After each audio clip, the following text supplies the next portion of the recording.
accueillir encore chez vous ce soir, mesdames, messieurs, bonsoir. Bienvenue à cette nouvelle édition de Le Grand Soir sur Info TV, votre chaîne de télévision. Nous sommes le 13 novembre 2025, vous le savez, c'est jour de match. Première sortie de l'équipe nationale du Cameroun face à la RDC, c'est tout à l'heure à 20 h. Les Lions doivent absolument remporter cette demi-finale pour passer à la finale et espérer affronter les barrages au niveau des continents. Le Nigeria et le Gabon s'affrontent tout à l'heure et le Cameroun pourra déjà connaître son adversaire si on se qualifie en finale. À l'issue de cette première rencontre, ça doit passer, c'est victoire obligatoire, victoire de tous les espoirs du côté du Maroc. On souhaite donc une très bonne chance à l'équipe nationale du Cameroun, les Lions indomptables. Ce jour également, le Cameroun, en tout cas depuis hier, parcours et reparcours, un document qui circule sur les réseaux sociaux et qui propose ce qui aurait dû être le gouvernement formé par le président Paul Biya 3 jours après la prestation de serment.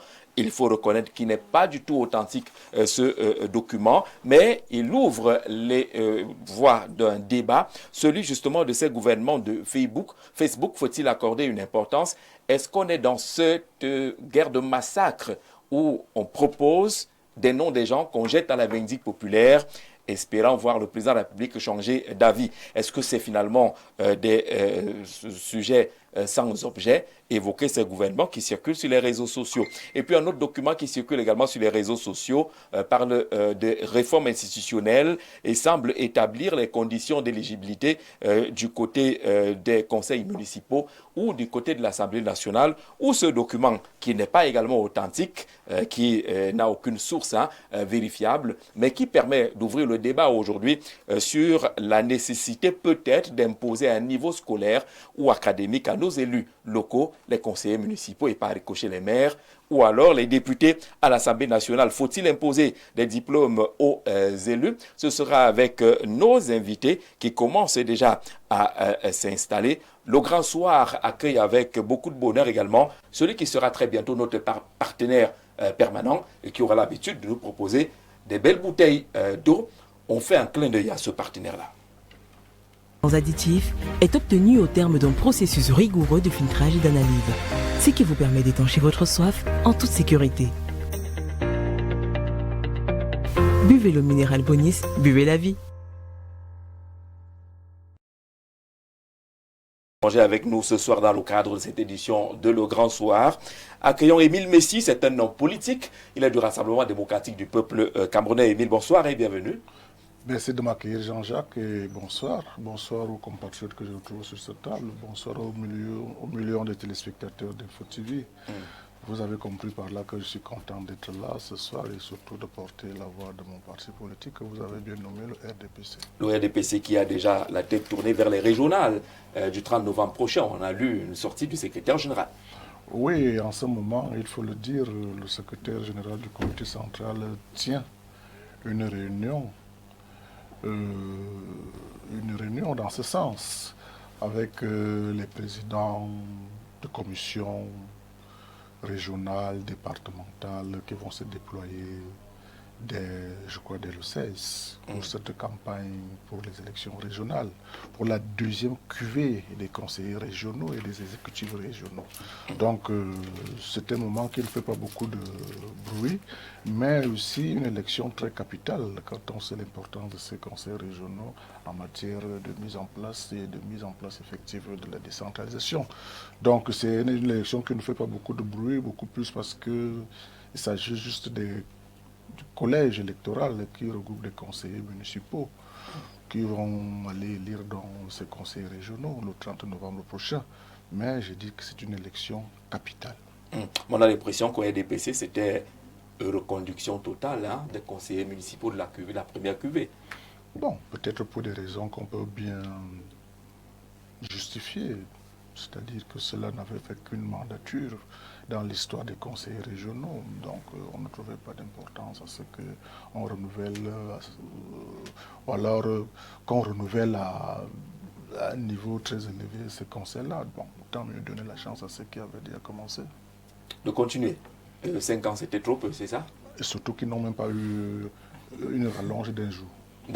D'accord. C'est le 30. Contrairement aux autres. C'est le 30 novembre donc prochain les élections. Ça se tient au niveau des chefs-lieux de département. Voilà, tout le monde y va et puis tout le monde vote. Il y a même le PDM qu'on donne aux conseillers municipaux. Lorsqu'ils ont fini, seulement 50 000 francs pour les frais de déplacement. 50 000 pour les frais de déplacement. Vous voyez, vous partez voter, on vous paye. Ce n'est pas bien ça. C'est un acte réglementaire. Hein, on n'a pas dit le contraire. Vous partez voter, on vous paye 50 colos. Imaginez-vous, moi je suis dans Vengue, je pars voter à Kribi. Il va falloir faire le déplacement, tout au moins pour le transport. D'accord. Ça se justifie ce déplacement. Bouba Baka, vous êtes l'Union démocratique du Cameroun, l'UDC. Vous êtes conseiller municipal. De quelle commune? Commune de Fumbot. Commune de Fumbot. Une commune qui produit beaucoup. Oui, c'est Fumbot, c'est, comme on aime bien souvent le dire, c'est la mamelle nourricière de l'Afrique centrale. Ouais. La commune de Fumbot ne nourrit pas seulement l'Ouest, pas seulement le Cameroun, mais la sous-région CEMAC. Alors le grand marché de Fumbot qui a lieu le mardi et le dimanche, c'est un marché très couru. Surtout le nouveau marché Vive Frais. Et là, je profite d'abord pour féliciter l'exécutif communal qui a, sous la proposition du conseil, délocalisé le grand marché de Fumbot et créé un grand marché de Vive Frais à la sortie de la ville, qui est un marché international. Alors il faut voir comment le jour du marché, c'est la sous-région qui se ravitaille et c'est une très bonne chose pour la commune de Fumbot. En matière le Fumbot, c'est un bassin agricole. D'accord. Voilà, c'est un peu on le sait, et on salue d'ailleurs les dynamiques populations de Fumbot. On a l'habitude de déguster les bons produits qui viennent de ce côté-là. Conseiller municipal, donc vous aurez 50 000 le 30. Vous allez voter. Bon. Oui, nous votons. C'est même pas loin, vous ne dépensez même pas 2 000. Nous votons. Non, en fait, c'est une disposition de la loi. Donc, c'est pas nous, les conseillers municipaux, qui avions demandé qu'on nous donne les frais de déplacement. C'est un scrutin indirect.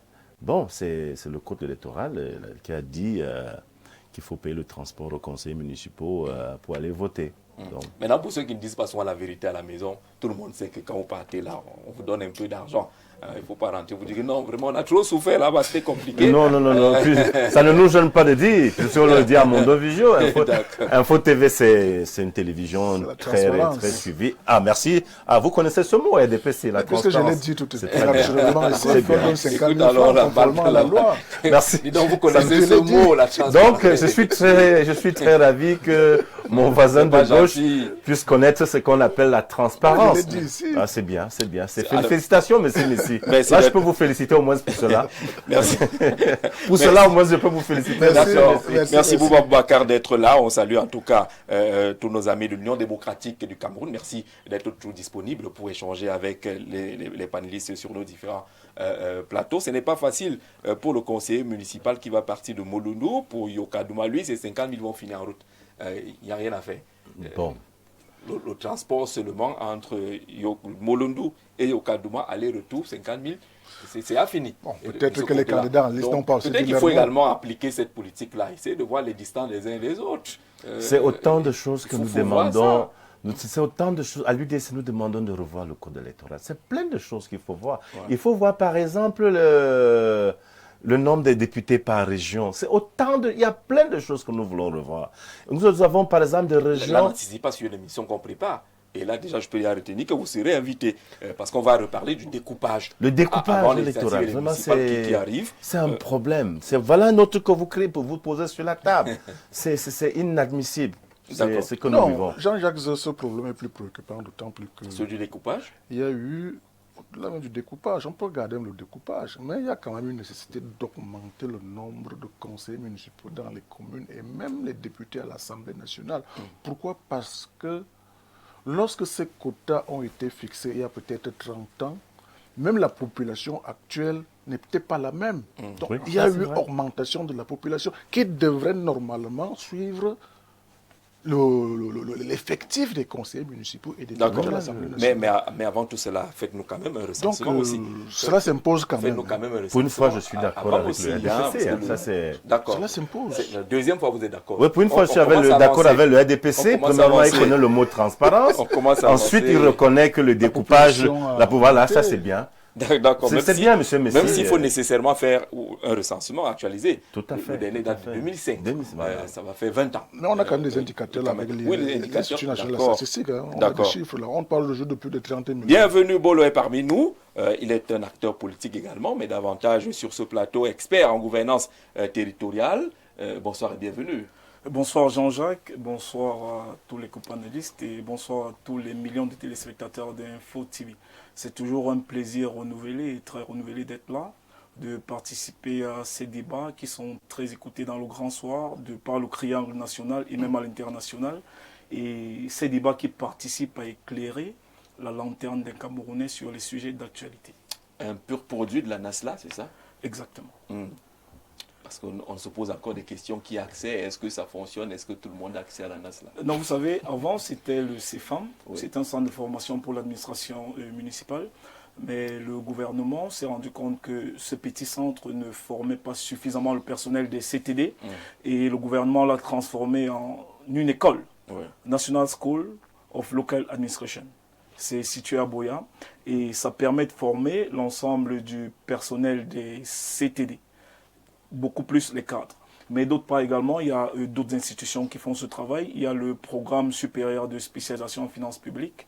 C'est un programme supérieur, c'est un programme d'élite qui forme également en gouvernance territoriale. Vous comprenez pourquoi vous êtes là, sur la thématique qu'on va évoquer tout à l'heure. Faut-il imposer des diplômes forcément à nos élus locaux? Accueillons Henri Séverin à CMB, qui est un expert également des questions de décentralisation. Bonsoir Henri.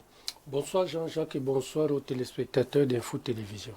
C'est un plaisir de vous avoir également ce soir. Le plaisir est partagé, c'est toujours important de pouvoir prendre part de manière participative à la vie de la nation. Alors, et je suis heureux de constater que les forces politiques de la nation, notamment en face de moi, le LDPC et l'UDC, trouvent par moments des points de convergence qui montrent très bien que l'espace politique n'est pas un espace de combat, c'est un espace de dialogue où on peut avoir des convergences et des divergences. Dites-nous, les 5 premières années des conseils régionaux, c'est très peu, c'est suffisant pour exiger des bilans? C'est suffisant, mais c'est aussi peu. C'est suffisant dans la mesure où un projet territorial se met en mouvement en 5 ans. Ça veut dire que lorsque vous arrivez à la tête d'un exécutif territorial, vous avez 5 années pour faire vos preuves. On n'arrive pas à un exécutif territorial la fleur au fusil, non. On arrive dans un exécutif territorial parce qu'on connaît le territoire. Qui connaît le territoire, c'est exactement ce qu'il voudrait faire avec ce dernier. Ça veut dire qu'on rentre dans l'exécutif territorial avec une projection. On a fait le bilan des compétences et des dotations factorielles et on sait exactement sur quel levier on va appuyer pour atteindre quel résultat. De ce point de vue, 5 ans, c'est beaucoup parce qu'en réalité, dans les 3 premières années, on doit avoir marqué son temps.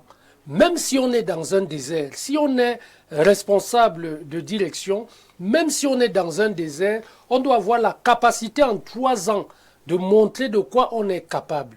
Maintenant, nous avons dans les exécutifs territoriaux des acteurs qui certainement n'ont pas fait de projet territorial, dont le projet territorial est M. Paul Biya.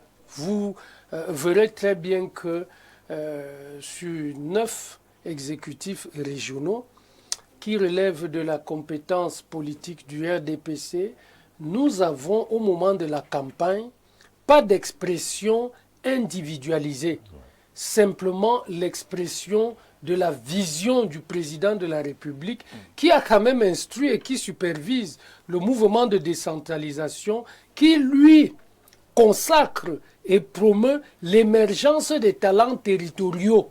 Vous voyez donc qu'il y a un contraste entre la volonté, l'instruction suprême de celui qui supervise la décentralisation et le comportement des acteurs sur le terrain. Et quand on a ce comportement des acteurs sur le terrain, naturellement, au bout de 5 ans, on a le sentiment que ça n'a pas existé.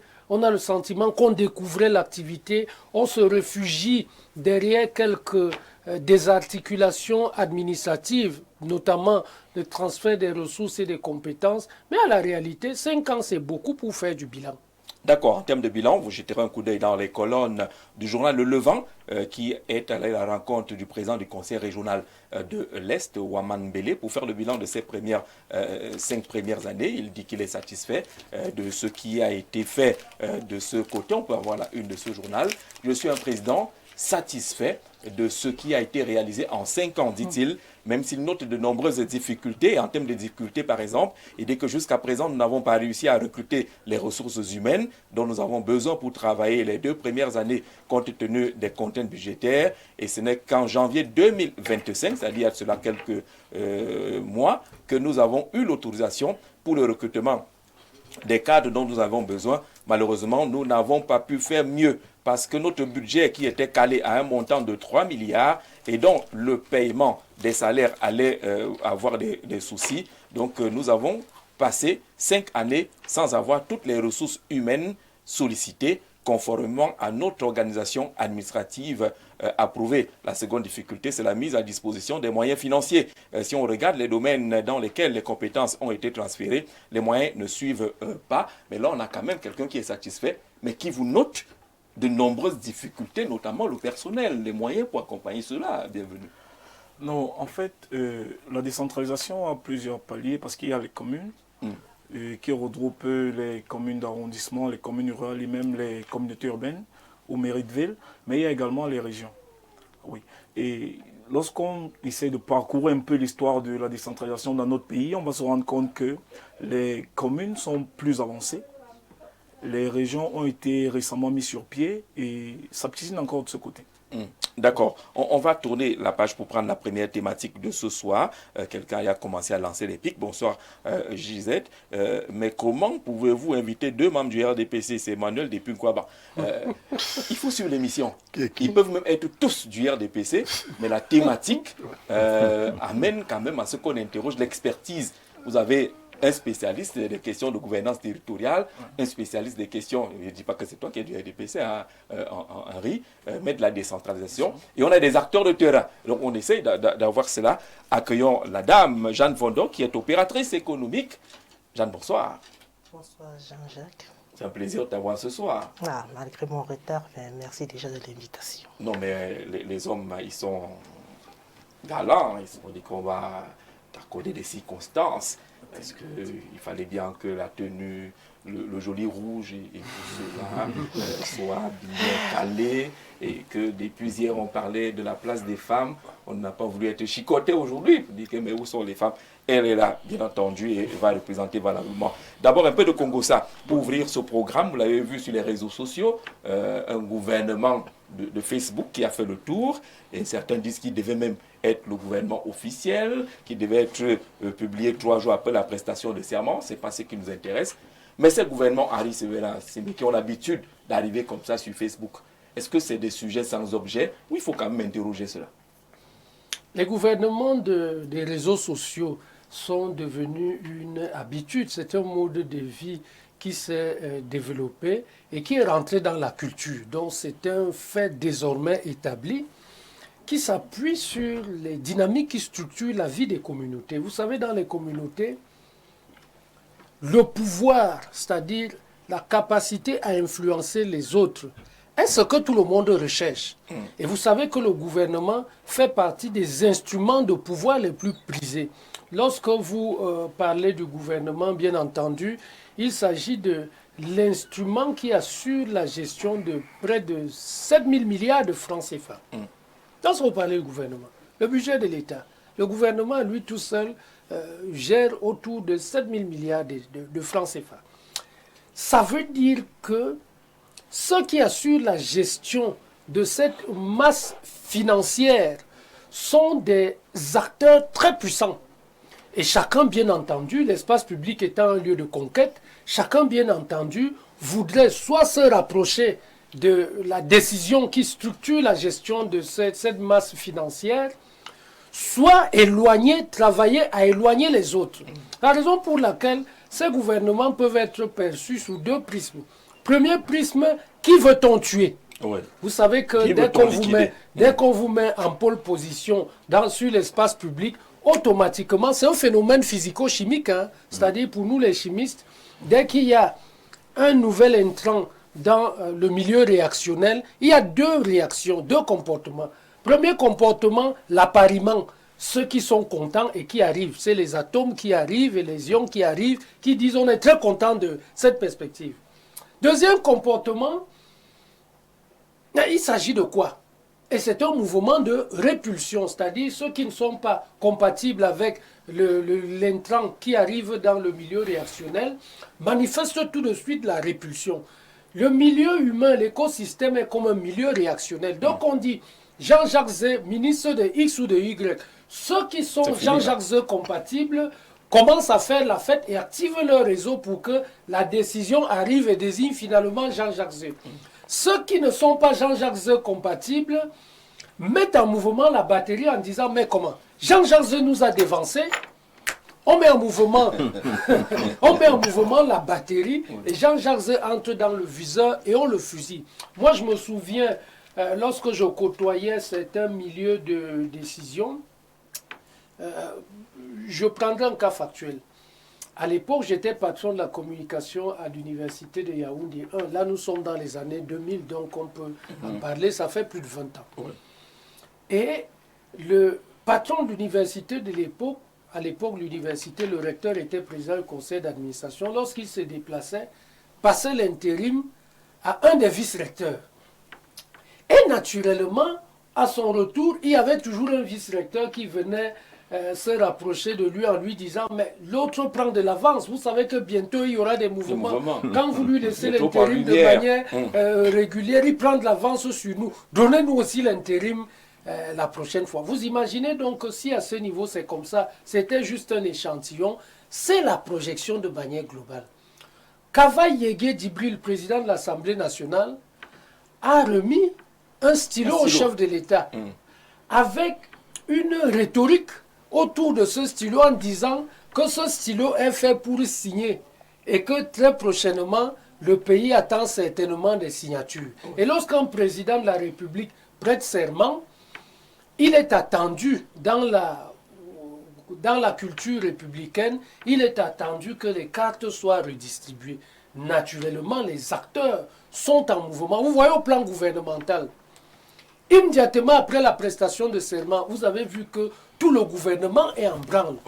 Chaque membre du gouvernement en fonction essaye de s'employer à montrer que son secteur d'activité est en plein mouvement.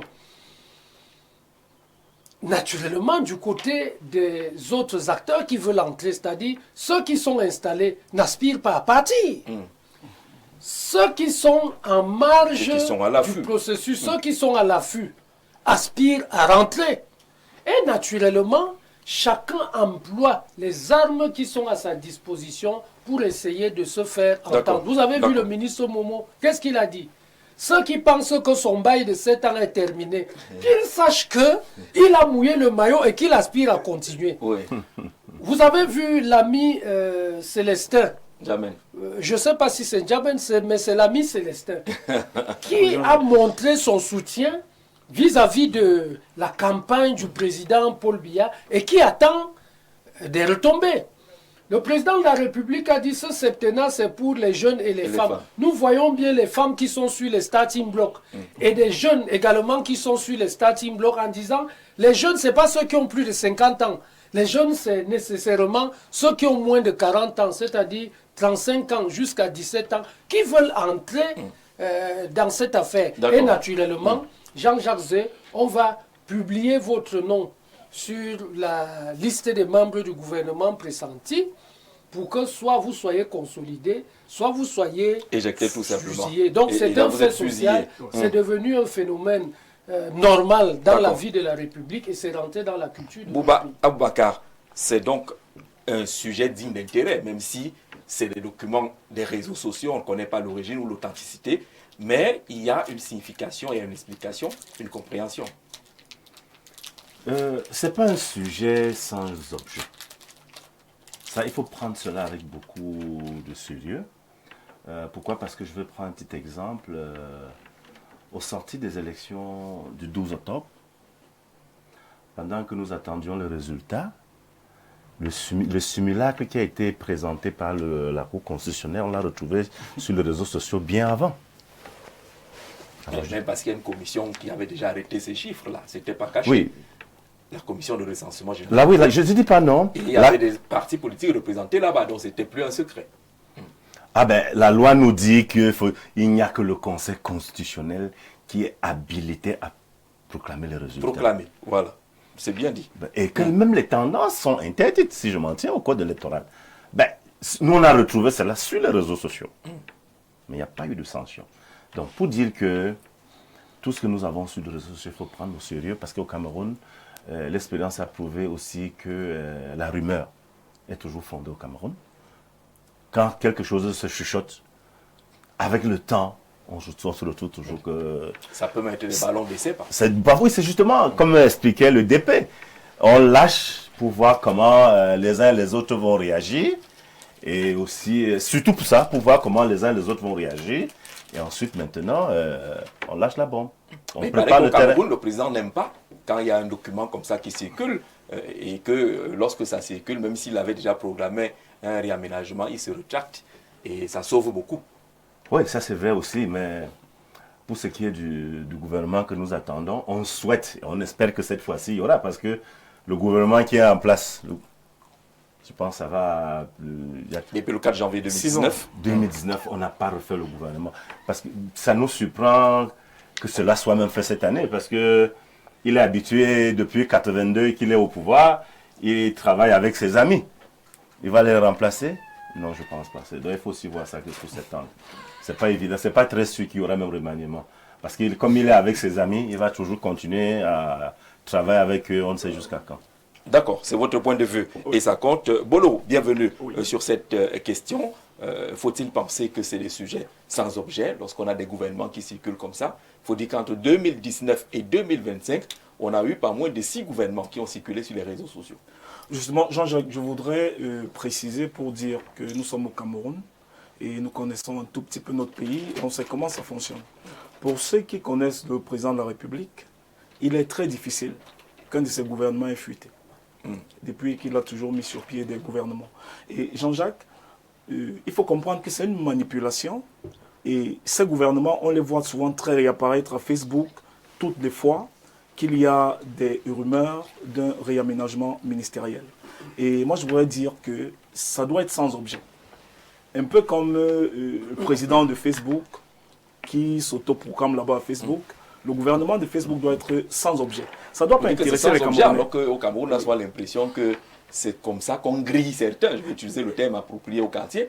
Dès que votre nom sort là, c'est fini. Je connais les ministres, depuis que cette affaire a été publiée, ils sont en colère. Exactement. Là, ils vont tuer. Il s'agit ni plus ni moins des manipulations de certaines personnes qui peuvent être à l'intérieur du gouvernement et qui sentent qu'elles ne seront plus et qui commencent à manipuler en mettant des noms. Donc il y a un objet, ce n'est donc pas sans objet. Et maintenant, il y a d'autres qui cherchent à entrer dans le gouvernement. Mais si vous me permettez, je voudrais quand même dire que nous attendons un gouvernement depuis pratiquement 6 ans. Et avant qu'on ait l'élection présidentielle, beaucoup de personnes ont attendu un gouvernement, mais le président ne l'a pas fait. Et je crois que c'était à juste raison. Parce que imaginez-vous qu'il fasse ce gouvernement avant l'élection présidentielle. Il fait confiance à certains ministres et qui perdent l'élection dans leurs localités respectives. Il y aura problème. Maintenant, nous sortons d'une élection. En sortant d'une élection, Jean-Jacques, le gouvernement doit être formé avec des politiciens et avec des technocrates. Parce que si on forme un gouvernement de technocrates uniquement au Cameroun, il y a énormément de technocrates. Ça sera plein. Maintenant, si on décide de ne pas politiser le gouvernement, il y a les hommes politiques qui ont eu de très bons scores dans leurs localités respectives. Et il y a certains autres qui n'ont pas eu de scores assez élogieux dans certaines localités. Si on prend le cas du littoral, là-bas, ils ont 20%. S'il faut regarder peut-être le poids politique, on pense qu'il ne devrait plus avoir des ministres au niveau du littoral. Ça n'a pas toujours été brillant là-bas. Hein. Oui, justement, c'est pour dire que le président de la République sait que, à l'issue de cette élection, le peuple camerounais a montré que ceux qui nous gouvernent ne sont pas les personnes les mieux placées pour implémenter sa politique. Ça, il faut le dire de façon froide. Et le président sait qu'il va mettre sur pied un gouvernement. Et l'équation est tellement difficile en ce moment. Parce que vous avez la majorité présidentielle qui est un peu disloquée. Vous avez M. Bello Bouba, ancien ministre, qui a démissionné. Vous avez M. le ministre Issa Tiroma également qui a démissionné. Ils étaient tous de la majorité présidentielle. Il faut les remplacer, ou alors il faut les rappeler. Vous avez d'autres personnes, d'autres nouveaux partis politiques et des leaders qui veulent aussi faire partie du gouvernement et qui demandent à ce que la main leur soit tendue. Vous avez Cabral Libi, vous avez peut-être Célestin Djamen, vous avez bien d'autres. Donc l'équation est extrêmement difficile. C'est à votre niveau. Hein. Oui. On n'est pas sûr que le président est en train de réfléchir comme ça. Et en ce moment, Jean-Jacques, Jean-Jacques, pas sûr que lui il est en train de chercher. Vous voulez. Il y a une élection. Le G20 a donné quoi au président? Il y a une élection régionale. Une journée en train de discuter, réfléchir sur le G20 par exemple. Ils ont donné quoi au président? Il a 53,66% là. Oui. Son plus mauvais score. Et puis, pourquoi est-ce qu'il passerait le temps à réfléchir s'il veut être conforme à son discours? Sans s'arrêter sur le G20, Jean-Jacques, je pense que le prochain gouvernement doit être un gouvernement d'union nationale, avec une coalition de plusieurs partis politiques. Et nous avons une élection qui aura lieu dans quelques jours, l'élection régionale. Je pense que le président de la République peut certainement attendre que cette élection régionale soit passée pour essayer de voir dans quelle mesure on distribue les cartes. Jean Vondon, ce qui se passe aujourd'hui, est-ce que ce n'est pas l'un des signes de l'impatience qui gagne les Camerounais? Comme lui ne veut pas faire de gouvernement, nous on propose quelque chose, on a quand même l'impression que les Camerounais sont impatients. Nous avons l'habitude au Cameroun de précipiter les choses. Ouais. Le fait sur Facebook, nous savons que Facebook c'est une plateforme qui ne raconte pas des choses vraiment adéquates. Il n'y a pas de fumée sans feu. Hein. Il n'y a pas de fumée, mais nous pourrons donc dire que l'information viendra des proches du président de la République, parce que on dit souvent communément au quartier, si un bandit arrive chez vous, cela voudrait dire que c'est quelqu'un de la maison qui a donné la paille à la personne. Donc, si les Camerounais sont impatients, dont ils ont l'habitude de le faire, nous ne devons pas croire ce qui se passe sur Facebook. Nous avons besoin d'un gouvernement vraiment fiable. Tous ceux qui ont eu à entourer le président de la République, ils sont là pour leur propre bien. Est-ce qu'ils pensent à la populace? Est-ce qu'ils pensent aux couches vulnérables? Non. Donc, si cela a été fait que Facebook donne déjà le gouvernement approprié pour 2025 ou 2032, cela voudrait dire qu'il y a quelqu'un qui est tout autour du président qui a sorti la mèche. Et qui doit avoir son intérêt. Et il a son intérêt propre. Il s'est dit peut-être qu'il sera ministre, mais nous pensons que ceux qui ont été là, vraiment qu'ils puissent donner la place à d'autres personnes pour qu'on puisse mieux s'approprier notre pays. Parce que dans ce gouvernement Facebook, là, toute la présidence a été démembrée, hein, du cabinet civil au secrétariat général, tout le monde est sorti dans le gouvernement qui Effectivement, vous savez que lorsque vous êtes déjà tiré d'épingle sur Facebook, les Camerounais aiment bien ça. On aime bien écouter ce qui ne nous apporte pas d'intérêt. Mais déjà, le gouvernement actuel, nous souhaitons honnêtement que le président puisse avoir une revue dessus. Parce que c'est dont nous vivons, nous qui sommes sur le terrain, ce que nous vivons, ce n'est pas évident. On le dit sur des paroles, sur des livres et tout, qu'on sent, mais rien de pratique. Mais est-ce que ça ne traîne pas un peu? Oui, normalement, c'est là. Il a le stylo de Cavaillé. Non, le stylo du président, le stylo du président de l'Assemblée nationale n'est qu'un stylo. Ce n'est qu'un stylo. C'est un symbole. C'est un symbole de dire oui, il faudrait qu'il puisse cocher les bonnes personnes. Mais est-ce qu'il va donc utiliser ce stylo pour le faire? Regardons notre président de la République, s'il a un stylo, est-ce qu'il peut bien écrire avec ce stylo? Il va écrire avec quoi? Mentalement, on se pose la question. Est-ce qu'il réfléchit? Est-ce qu'il sait? Il y a même d'autres ministres que le président ne connaît pas. Hein? Moi, j'en sais rien. Ah oui, moi je vous le dis. Il ne connaît pas.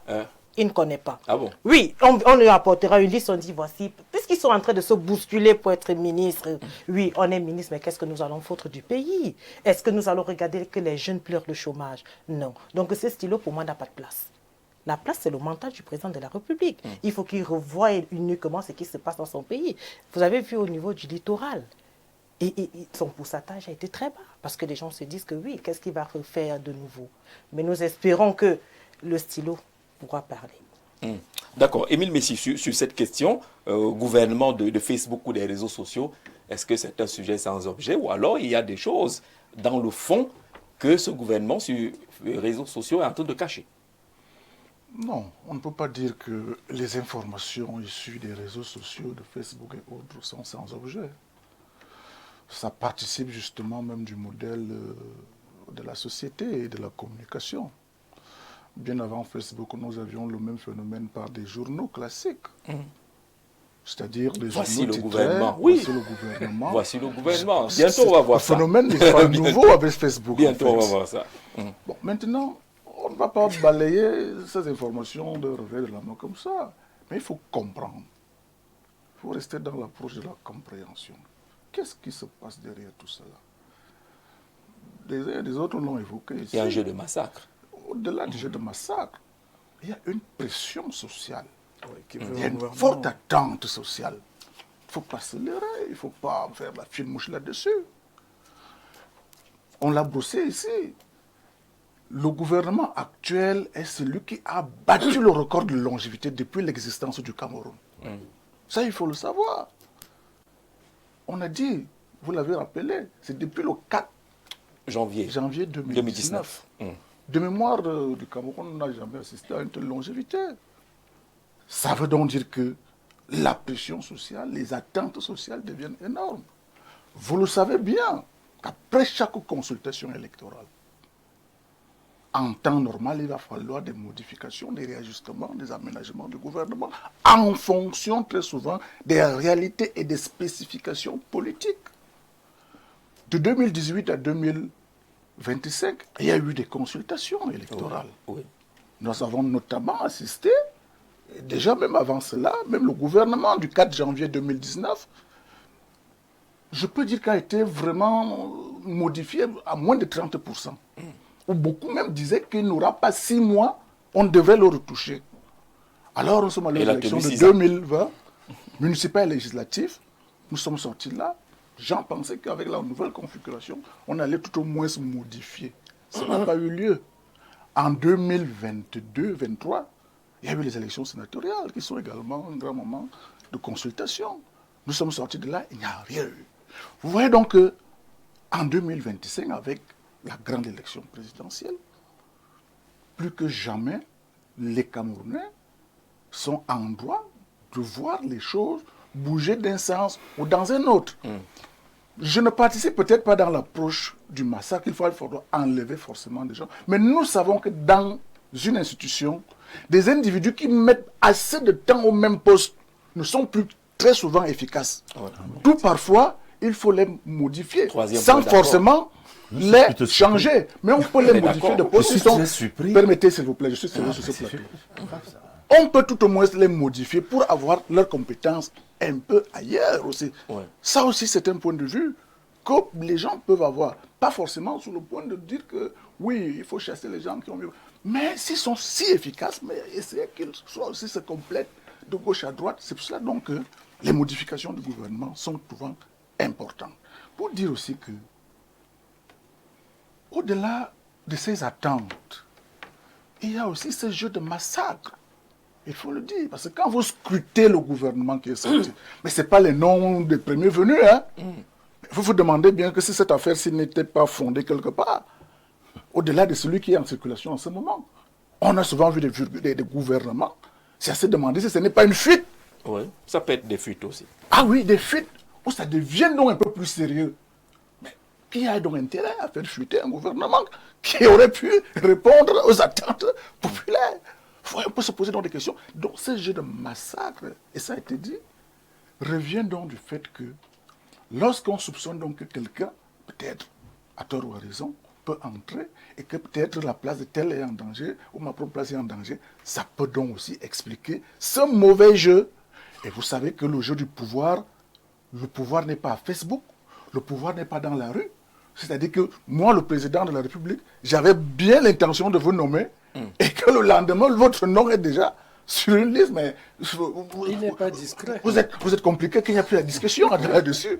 On commence à se méfier de vous. On ne peut pas vous faire confiance. Jean-Jacques Zeki était annoncé à Facebook ministre. Le voilà encore. Mais vous voyez, il n'y a plus de pouvoir discrétionnaire à ce niveau-là. Donc ça participe donc justement à ce massacre-là.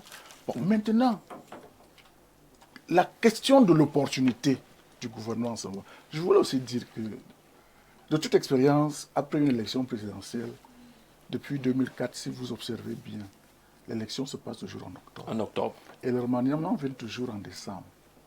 Pourquoi? Parce que novembre, c'est le mois qui est consacré à la session budgétaire à l'Assemblée nationale. Exactement. C'est là où beaucoup de gens aussi se trompent. Et vous verrez donc que, pour tout bon manager, pour tout bon gestionnaire, quelqu'un qui a préparé son budget doit aller le défendre devant la commission des finances. Imaginez donc qu'on bouscule les choses en ce moment.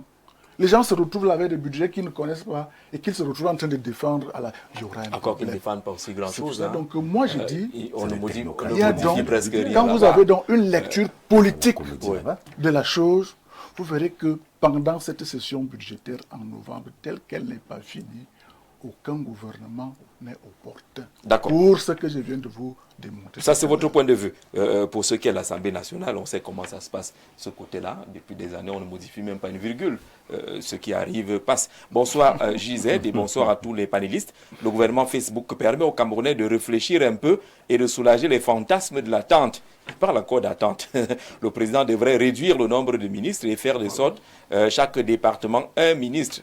58 départements déjà. Comme ça, les velléités tribales vont un peu baisser. Prosper Nyassiri qui propose, c'est sa part d'option là-bas. Bonsoir à tous sur le plateau. Vraiment très belle émission, mais partir d'une vision à des préjugés, c'est pas du tout le contexte. Le stylo Rémi n'écrit pas sur Facebook. C'est vraiment le Camerounais, tellement il aspire au changement qu'il est devenu dépendant des balivernes instrumentalistes sur les réseaux sociaux Facebook. Mais si vous parlez d'instrumentalisation, ça veut dire qu'il y a quelque chose derrière. Facebook n'invente pas. Les gens n'y vont pas seulement pour remplir les pages. C'est qu'il y a toujours un objectif qui peut être caché. Alors Facebook est une plateforme d'échange et non une filiale administrative d'un gouvernement sérieux. Alors dire fuite d'informations de si à la présidence, ou ça, je pense que c'est un peu trop, parce que déjà dans ce même Facebook ne résident que des faux profils, non, pour justement faire le débat de ce jour. Merci et bonne soirée. Denis Hervé depuis Yaoundé, qui semble minimiser ce qui circule sur Facebook. Est-ce que dans le Cameroun d'aujourd'hui, on a quand même vu les documents les plus confidentiels se retrouver sur Facebook avant même le destinataire? C'est-à-dire qu'une correspondance est adressée au secrétaire général du Premier ministère, avant même que ça arrive là-bas, c'est sur Facebook. Henri Séverin.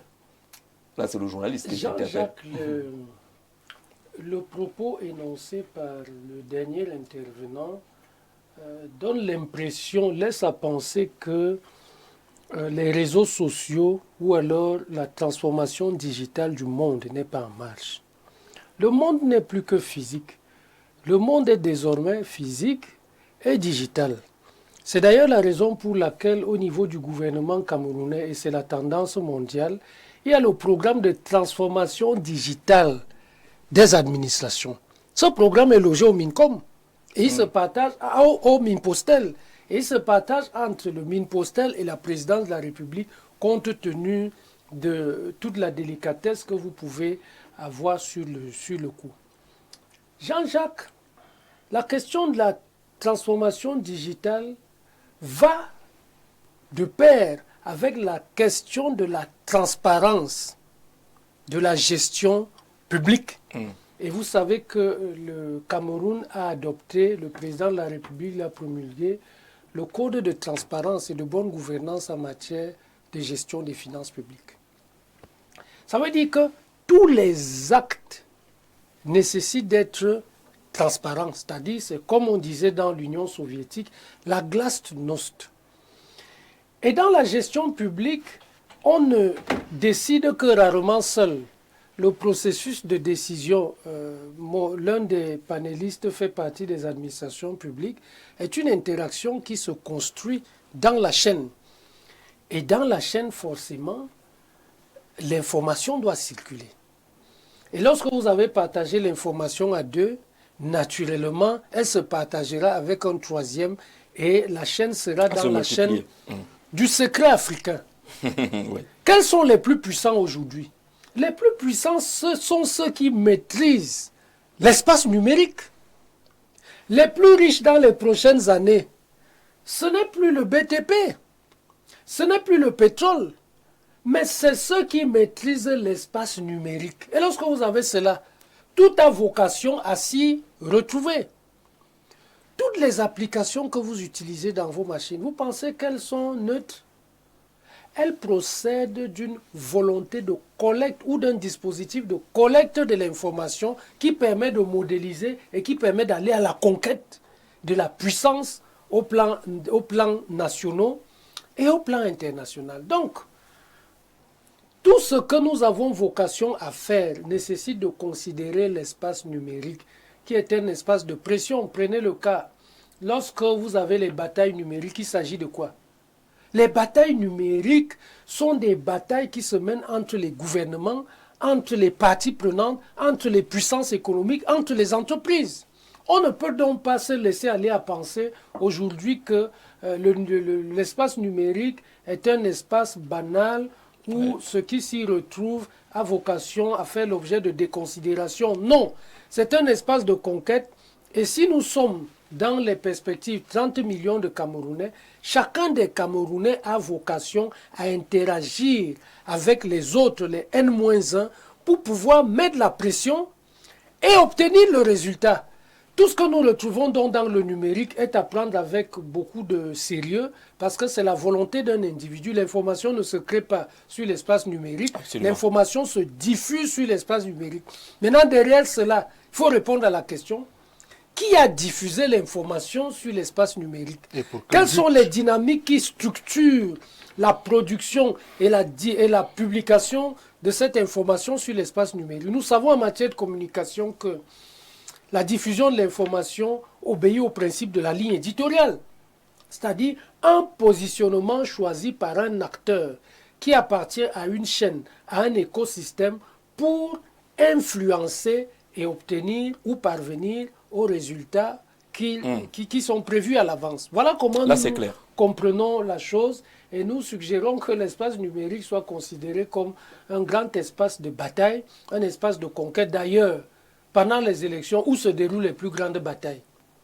Les plus grandes batailles se déroulent pendant sur cette l'espace présidentielle. numérique. On Et l'a c'est bien aussi dans cet espace numérique qu'on lance les ballons d'essai, qu'on détruit les uns et les autres à travers les fakes et tout ce que vous pouvez imaginer, qu'on publie. Mediapart, c'est quoi? Les plus grands scandales que vous avez vus. Mediapart, c'est où? Vous avez vu dans un journal? Non, c'est toujours dans l'espace numérique. On vous dit, on a capté une communication qui partait de Jean-Jacques pour Messi. Alors, voilà le contenu qui était secret jusqu'ici, mais qu'on peut publier pour des raisons de construction ou de destruction. D'accord, on a vu avec les câbles de Wikileaks et consorts, ça se joue de ce côté-là. Je crois qu'on se comprend. C'est sur Facebook, c'est un gouvernement, il n'est pas authentique, mais ce n'est pas des faits anodins. Il faut toujours aller au-delà. Et je vous le disais, il y a des ministres aujourd'hui qui ont perdu le sommeil, qui disent que vraiment, pour eux, là, c'est fini. Il y a des villages qui sont dévastés. Jean-Jacques, vous avez une minute pour sortir. Vraiment... Vous avez des légendes au Cameroun où on vous dit le monsieur a été reçu en haut lieu et on lui a demandé de se préparer. La dame est arrivée, elle s'est mise à visiter la maison du prédécesseur et puis l'information fuitante, l'activité ne s'est plus confirmée. C'est des légendes, hein, simplement pour montrer Jean-Jacques, quand même. Pour vivre heureux, les gens ont besoin de vivre cachés. Où je ne partage pas on a 30 secondes très rapidement. Je ne partage pas quelques points sur ce que vient de dire l'expert Sévérin Sembe. C'est qu'il semble vouloir nous faire croire que tout ce qui est dans le digital est réel et que c'est vrai. Non, c'est pas ce que j'ai dit. Ce que nous constatons, c'est que la plupart du temps, il y a énormément de fake. Il faut aller dans le réel et le fake. Voilà. Le problème n'est pas est-ce que c'est réel, est-ce que c'est fake. Oui. Mais c'est produit par quelqu'un, par un celui qui a produit, avec quelle intention. Oui. C'est ça le truc. La vérité, elle est divine. Maintenant, celui qui a publié, même sachant que c'est un fake, Maintenant, il l'a fait pour un but. Mais C'est c'est pour une cela forme qu'il de vous demande de pression. faire Maintenant, attention. au-delà de l'intention, Jean-Jacques, il faudrait que les Camerounais et les téléspectateurs sachent que le gouvernement n'est pas sur Facebook. Il peut aussi être publié là-bas. Il n'est pas sur Le Facebook. président a beaucoup communiqué sur Facebook. Pourquoi est-ce qu'il ne C'est déciderait pas de important, publier aussi? c'est important que les Mais il peut le téléspectateurs faire. le sachent. Dis aussi, le président peut décider aujourd'hui, comme il s'adresse aux jeunes, il publie son gouvernement sur Facebook. Il a une page qui est très suivie. Oui, si vous C'est aussi permettez, possible. je voudrais répondre à un Oui. téléspectateur, c'était M. Ignassiri, tout à l'heure Prosper. Il a dit qu'il souhaiterait peut-être que chaque département ait un ministre. Et sa préoccupation est fondamentale. Parce qu'en ce moment, au Cameroun, nous avons 63 ministres assimilés. C'est énorme. Le peuple pense également que c'est énorme. Mais je vais vous dire, Jean-Jacques, il y a 2 départements dans ce pays, depuis la création du Cameroun, qui n'ont jamais eu de ministre. Il y a la MIFI et il y a la MIMI. La MIFI, du côté de Bafoussam. Ces 2 départements, si vous essayez de faire l'histoire géopolitique, vous allez vous rendre compte que ces 2 départements n'ont jamais eu de ministre. D'accord. Pendant que d'autres départements ont peut-être 3 ministres, et ainsi de suite, ces départements n'en ont jamais eu. Voilà pourquoi je vous expliquais tout à l'heure que l'équation de la mise sur pied d'un gouvernement n'est pas aussi simple. Ouais, mais il ne vient pas réfléchir aujourd'hui quand même aussi. Hein. Voilà. Il ne fait pas croire que c'est depuis hier qu'il a commencé à réfléchir sur comment on va former un gouvernement. Salut aux panélistes, on va tourner la page de cette thématique qui était la mise en bouche. Je suis à Maoua, depuis Maroua. Le communicant du RDPC s'est converti aujourd'hui. Alléluia! Et dit les choses telles qu'elles sont. C'est lui qui a écrit Alléluia. Et dit que vous êtes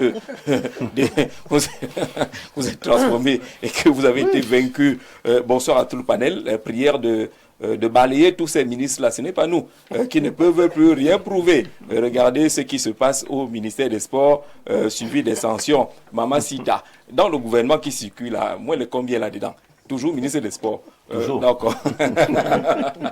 Bonsoir sur le plateau. Et, au Cameroun, Facebook a toujours raison. Nous avons vu cela avec la proclamation des résultats des dernières élections. Facebook nous avait donné les vrais résultats et ce sont les résultats que le Conseil constitutionnel a fini par proclamer. Benjamin du côté de PK14, merci à vous. Là-bas, bonsoir Jean-Jacques Zé. Il est important de noter que ce gouvernement maîtrise ces différents canaux plus que ceux qui créent des contenus sur Facebook, mais ils utilisent le mutisme et clament cet outil lorsque ça les arrange. Dire que depuis Kribi, et nous disons souvent ici, même ces influenceurs-là, ils ont les amis ministres. On les voit souvent.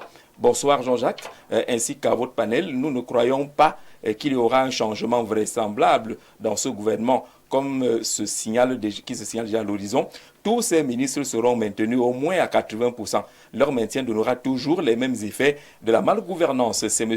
Oumba, depuis Yaoundé, qui n'attend pas un changement majeur. Que dit Romuald Ntede?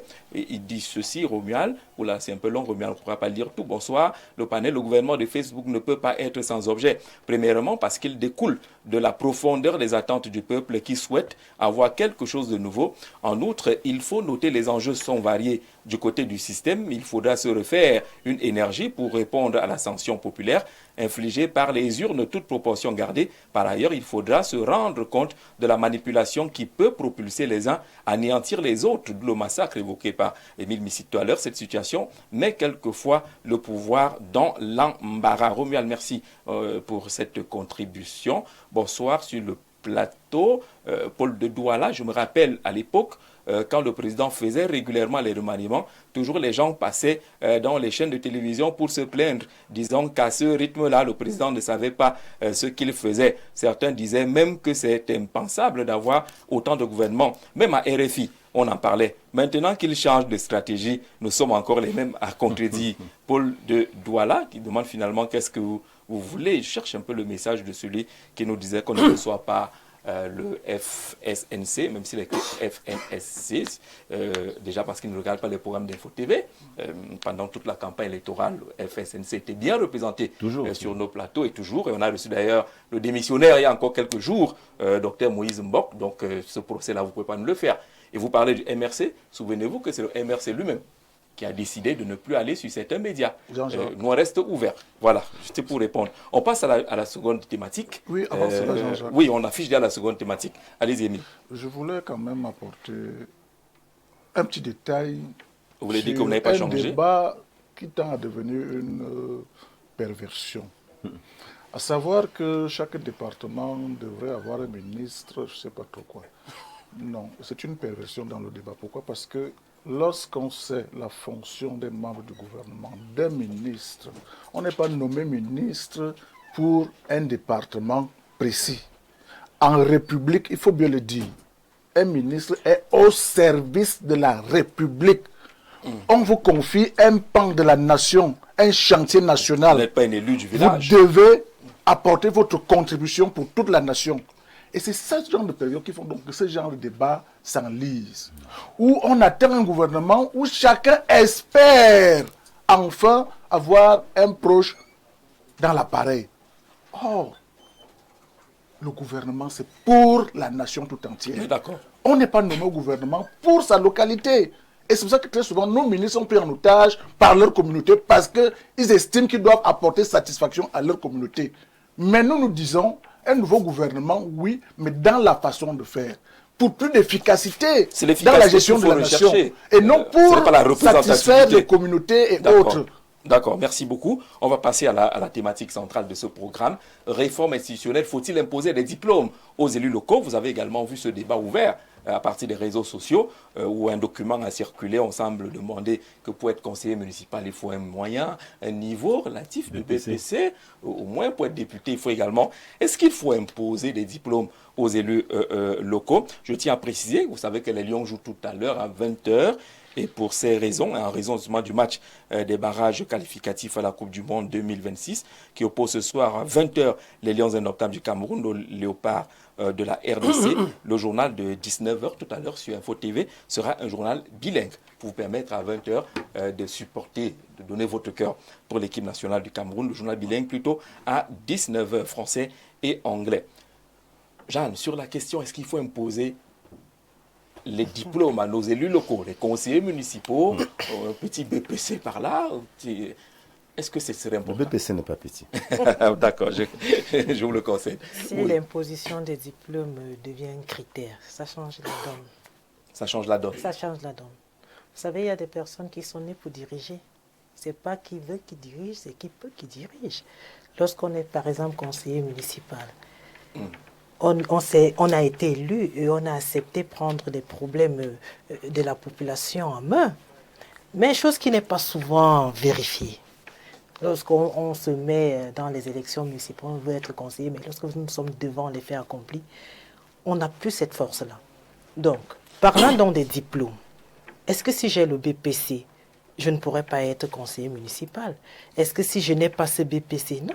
On ne naît pas sage, on devient sage. Lorsqu'on est conseiller municipal ou bien conseiller régional, c'est parce qu'on a vu en vous peut-être un critère de leader, raison pour laquelle on vous élu. Est-ce que ça suffit d'être leader pour occuper une responsabilité aussi technique? Parce qu'il faut quand même le dire, peut-être qu'avant c'était juste oyé, c'est quand même des responsabilités techniques. Être conseiller municipal et donc peut-être maire. Jean-Jacques, je connais un conseiller municipal qui ne sait pas parler français. Il est au conseil. Il est au conseil. Il fait quoi là-bas? Je vais taire le nom. D'accord. Il ne sait pas parler français. Mais je me suis posé la question, comment est-ce qu'il s'est retrouvé là-bas? Il était investi. Voilà. Et la tête qui est au conseil régional, c'est son parti. Il s'est retrouvé là-bas. Donc, raison pour laquelle j'ai dit à l'entame de mes propos que si imposer un diplôme à un conseiller municipal, ça va tout changer. On prendra jusque des intellectuels. Et vous savez aussi que des intellectuels, lorsqu'ils arrivent, ils arrivent aussi à assumer. Parce qu'on se dit, je n'écoute pas. On est conseiller municipal, on est conseiller régional, mais il faut avoir des conseillers tout autour de vous pour que vous puissiez mieux diriger. Donc, le critère de diplôme, je pense pas que... si vous avez des conseillers et que vous-même vous ne comprenez rien, ils choisissent de vous envoyer où ils veulent. Vous savez, à un moment, on est conseiller aussi municipal parce qu'on a un peu d'argent. On a un peu d'argent. Dans le RDPC? Non, pas dans le RDPC. Ou en zone urbaine. Non, moi je suis, je vais dire, j'ai un pouvoir. Le porteur, oui. J'ai un pouvoir. Je le dis porteur. pourquoi? Parce que je retrouve souvent certains conseillers municipaux dans ma localité. Je rappelle qu'elle est chef traditionnel. Je ne voulais pas. Je Vous ne voulais pas. Il a eu l'impression que vous avez 4. Non, j'ai reçu le pouvoir de mon village. Traditionnel. J'ai reçu ce pouvoir-là. Voilà. Donc, je disais ceci, il y a des conseillers municipaux dans ma localité qui n'arrivent pas à diriger. Et lorsque nous allons vers eux pour leur dire non, nous sommes peut-être des chefs traditionnels, nous portons la tradition, il faudrait marcher comme ça, ils vous disent que non, j'ai été élu et je n'écoute personne. C'est dangereux. Je n'écoute personne. Donc, d'une part, Bon, peut-être à 40%, le diplôme peut avoir une importance, mais moi je pense que si déjà on impose cela, honnêtement, on n'aura pas de technocrates sur le terrain. Il faut des personnes qui savent écouter, des personnes qui savent parler, des personnes qui savent prendre les problèmes des autres. On parle par exemple du RDPC. À chaque fois on dit RDPC. Mais non, moi je connais des conseillers municipaux qui sont je vais, si je parle... Non, allez-y, c'est le parti, c'est les faits. C'est les faits. De l'UNDP, Oui. oui, qui n'arrivent pas. Vous avez vu pendant la campagne, ils étaient dans tous les coins au niveau de la Léquier. Mais qu'est-ce qu'on a vu?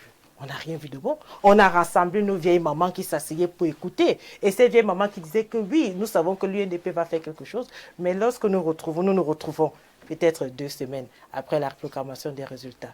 Mais la même donne est revenue sur le terrain.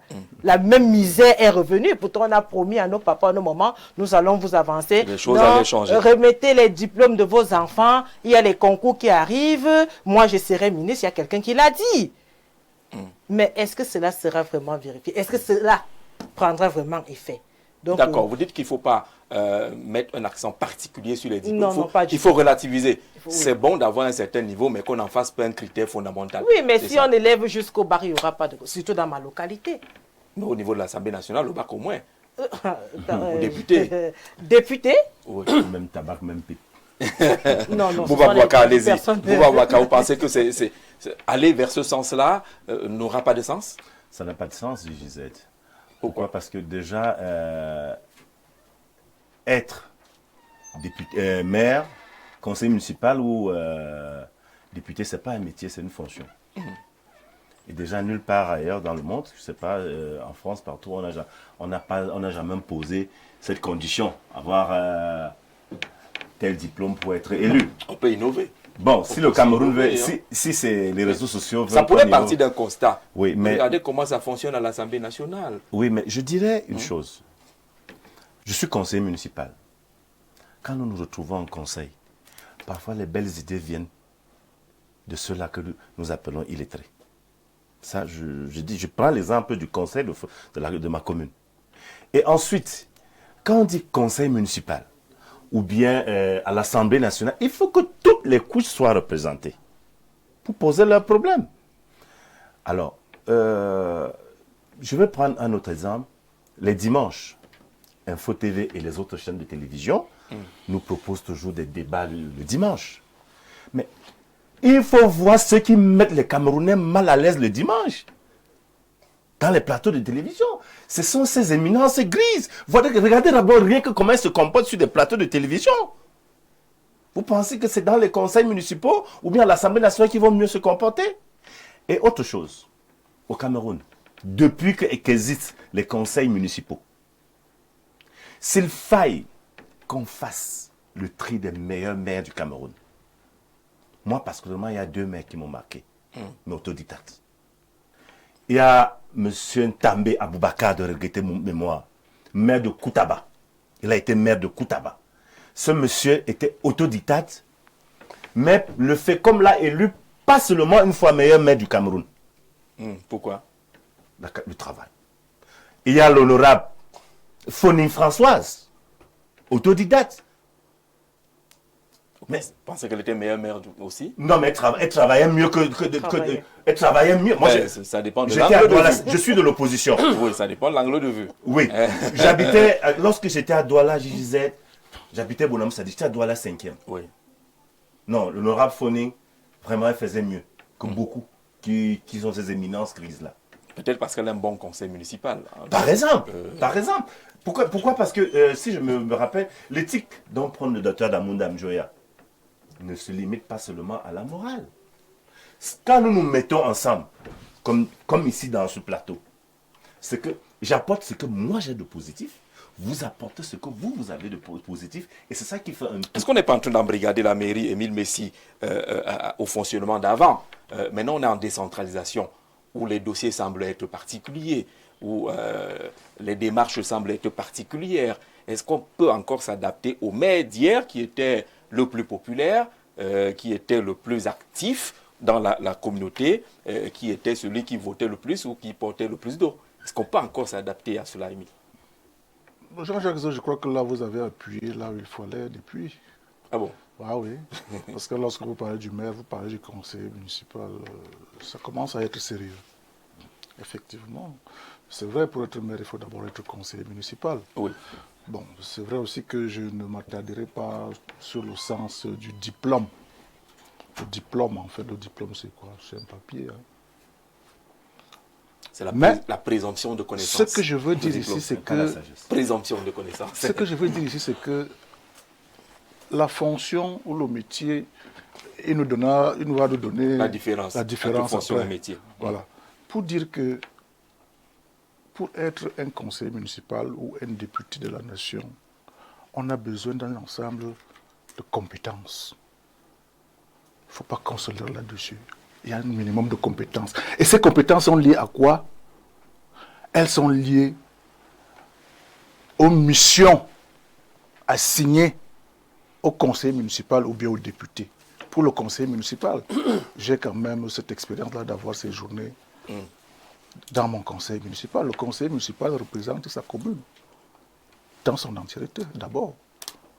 Il participe au vote du budget de sa commune, aux grandes décisions de la mairie. Il participe activement, il signe des délibérations. Il participe au vote du budget de la commune. Vous voyez?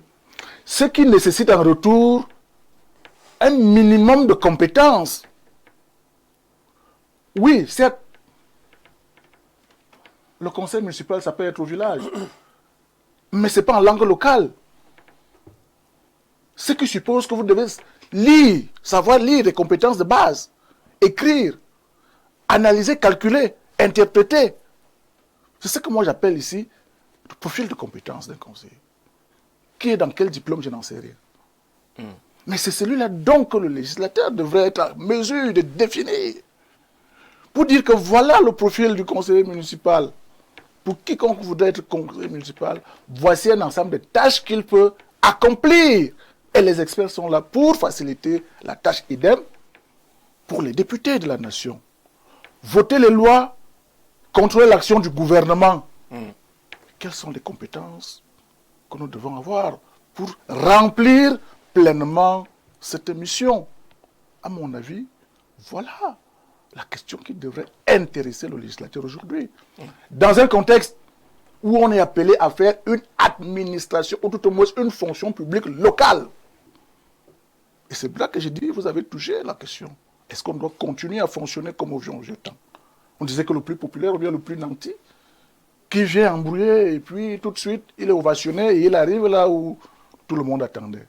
J'ai dit non. Et comme je vous disais, mon passage à ma commune, conseil municipal comme conseil, m'a donné une triste idée de cette affaire. Vous vous retrouvez là, peut-être 2 ou 3 personnes qui animent vraiment les débats. Les autres font quoi? Parfois, ils vous disent que vous nous perdez le temps. Vous perdez le temps, on va rentrer, il se fait tard. Mais c'est des expériences tristes. On veut signer RAS, vraiment. On veut pas. Et les gens sont sérieux que vous perdez du temps. C'est ça. Vous vous posez des questions. Ce que nous allons décider là, monsieur le maire, ce que vous nous proposez là, comment ça va se passer? Des questions de cette nature. Et chacun est responsable des projets qui engagent son village au conseil. Et lorsque vous voyez les gens, comment il s'agit, vous vous demandez, est-ce que vraiment cette affaire mérite le premier venu? Donc, moi, j'ai dit, le problème est à prendre au sérieux. C'est d'autant plus que nous sommes tous pour la décentralisation. Mais la décentralisation a aussi besoin, les experts sont là, ils vont nous dire, a aussi besoin d'un minimum de formation. Tout au moins de préparation.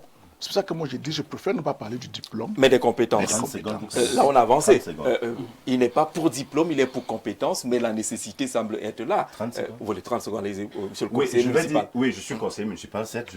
Je parle sous le contrôle des experts. Ils vont prendre la parole. Oui, monsieur Messi. Oui. Il y a un article du code qui demande après les élections des conseils, qu'on les forme. Donc si chez vous, vous ne les avez pas formés, on ouvre dans le débat. Tous les conseillers ont été formés. Est-ce que c'est suffisant? Vous nous ramenez en arrière. Est-ce que c'est suffisant? Oui, vous donnez par chemin. Les mêmes gens qui ne sont pas allés à l'école, non, ils sont fatigués. S'ils ne sont pas allés, formés sur la base de quoi? Quand ils arrivent, si vous n'avez pas c'est ça que j'ai parlé de compétences de base. Mais il faut les former. Il faut les former. Quelqu'un ne sait pas lire. Vous l'avez formé. Vous allez former quelqu'un au grand... S'il ne sait pas lire, qu'est-ce qu'il fait donc? C'est donc ça la question. C'est donc ça la question. Former suppose que vous avez quand même un socle. Des prérequis. Oui, des je prérequis. pense qu'il faut savoir lire et écrire pour être conseiller municipal. C'est ça. Jusque-là, c'est ça.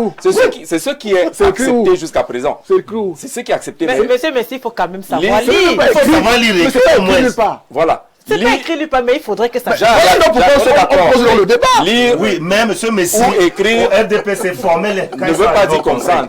Là, Lire, nous ne sommes plus d'accord. non, lire ou écrire le français ou l'anglais ne veut pas dire comprendre. Tout le monde peut lire T-auto, T-A-ta, et ainsi de suite. Maintenant, est-ce qu'on a compris? Et calculer même. C'est aussi là. Alors on avance avec le débat. Les experts vont maintenant prendre la parole. Bonsoir, ce serait bien d'avoir au moins un bac pour postuler à la mairie. Lui, il lève le niveau.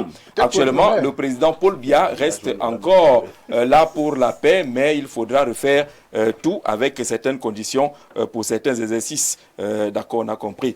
Notons que, par exemple, pour postuler aux élections législatives, il faudra avoir au trop 70 ans. Ce sont tes propositions, hein, ce n'est pas encore une loi là-dessus. Peut-être que ça te plairait, toi. Bonsoir. Et à vous, bonsoir panel. Concernant le thème du jour, pour ma part, je pense qu'il est important que les élus locaux aient un minimum de niveau afin de mieux défendre les intérêts des populations. La preuve en est que nous observons depuis belle lurette beaucoup des élus locaux qui passent le temps à dormir et à applaudir lors des sessions au lieu de défendre les intérêts de leur localité. Voilà où nous en sommes aujourd'hui. Aussi, M. Zé, j'implore le gouvernement à rendre effective la décentralisation afin que nous autres formés dans ce domaine ayons la chance d'apporter une plus-value au CTD. Voilà quelqu'un qui est formé. Nous sommes fatigués de déposer les dossiers en vain. Léon depuis Berthois, le message est fondamentalement passé. Bonsoir. Vous voulez même que les diplômés s'affirment dans ce pays comment? C'est à cause de nos diplômes, c'est à cause des non-diplômés dans les mairies et à l'Assemblée que la décentralisation n'est pas effective au Cameroun. Tous les élus doivent être des intellectuels formés. Rien à voir avec le populisme au Lama Meka de Yaoundé qui va plus loin. Voilà, vous voulez tourner en rond. Alors bonsoir, même si avoir le diplôme requis ne signifie pas nécessairement qu'on est compétent, il est quand même nécessaire de faire émerger dans les conseils régionaux et municipaux des personnes ayant une assise intellectuelle raisonnable afin de mieux cerner les enjeux et les contours de la décentralisation. Bien entendu que pour un souci d'équilibre de gouvernance locale doit inclure toutes les couches du terroir, mais la majorité des sièges doivent être garantis à ceux qui ont un minimum de niveau intellectuel. John, depuis Bamenda. Bonsoir à toi, John, du côté de Bamenda. Bonsoir à vous sur le plateau. Moi, je pense qu'on doit faire un concours de présélection. Ça se complique, là. Un bachelier de nos jours ne vaut pas celui qui a le CEP d'avant l'an 2000. Paulin, de Douala, voilà ça. Si on atteint les... Non, toi, tu fais 70 ans pour être député. Qu'est-ce qu'il y a avec toi, mon frère? Bonsoir, panel. Pour moi, on doit mélanger les élus locaux puisqu'il y a des gens qui sont nés sages. Le diplômé fonctionne avec l'école. Les sages apportent leur sagesse. Maintenant, le sage, c'est donc qui? Le Féman est-il un sage? Là-dessus, mais ne pas être diplômé ne veut pas dire qu'on n'est pas allé à l'école pour la mise en bouche. Nous attendons le réaménagement, on a compris cela. Henri Séverin Assembe, sur cette question-là, vous avez écouté les premiers panélistes et les messages qui viennent de ceux qui nous regardent à la maison. Faut-il aborder cet aspect lorsqu'on aspire à être conseiller municipal et donc probablement maire ou député? La question du diplôme va être abordée dans un cadre de relativation et surtout dans un cadre hypothétique. Il faut noter ici que le diplôme peut être considéré comme un acte qui rend compte d'un parcours. Qui rend compte d'un parcours qui incorpore donc un ensemble de savoir et de savoir-faire qu'on pourrait avoir. J'insiste parce que la langue française est assez élégante. Un ensemble de savoir et de savoir-faire qu'on pourrait avoir.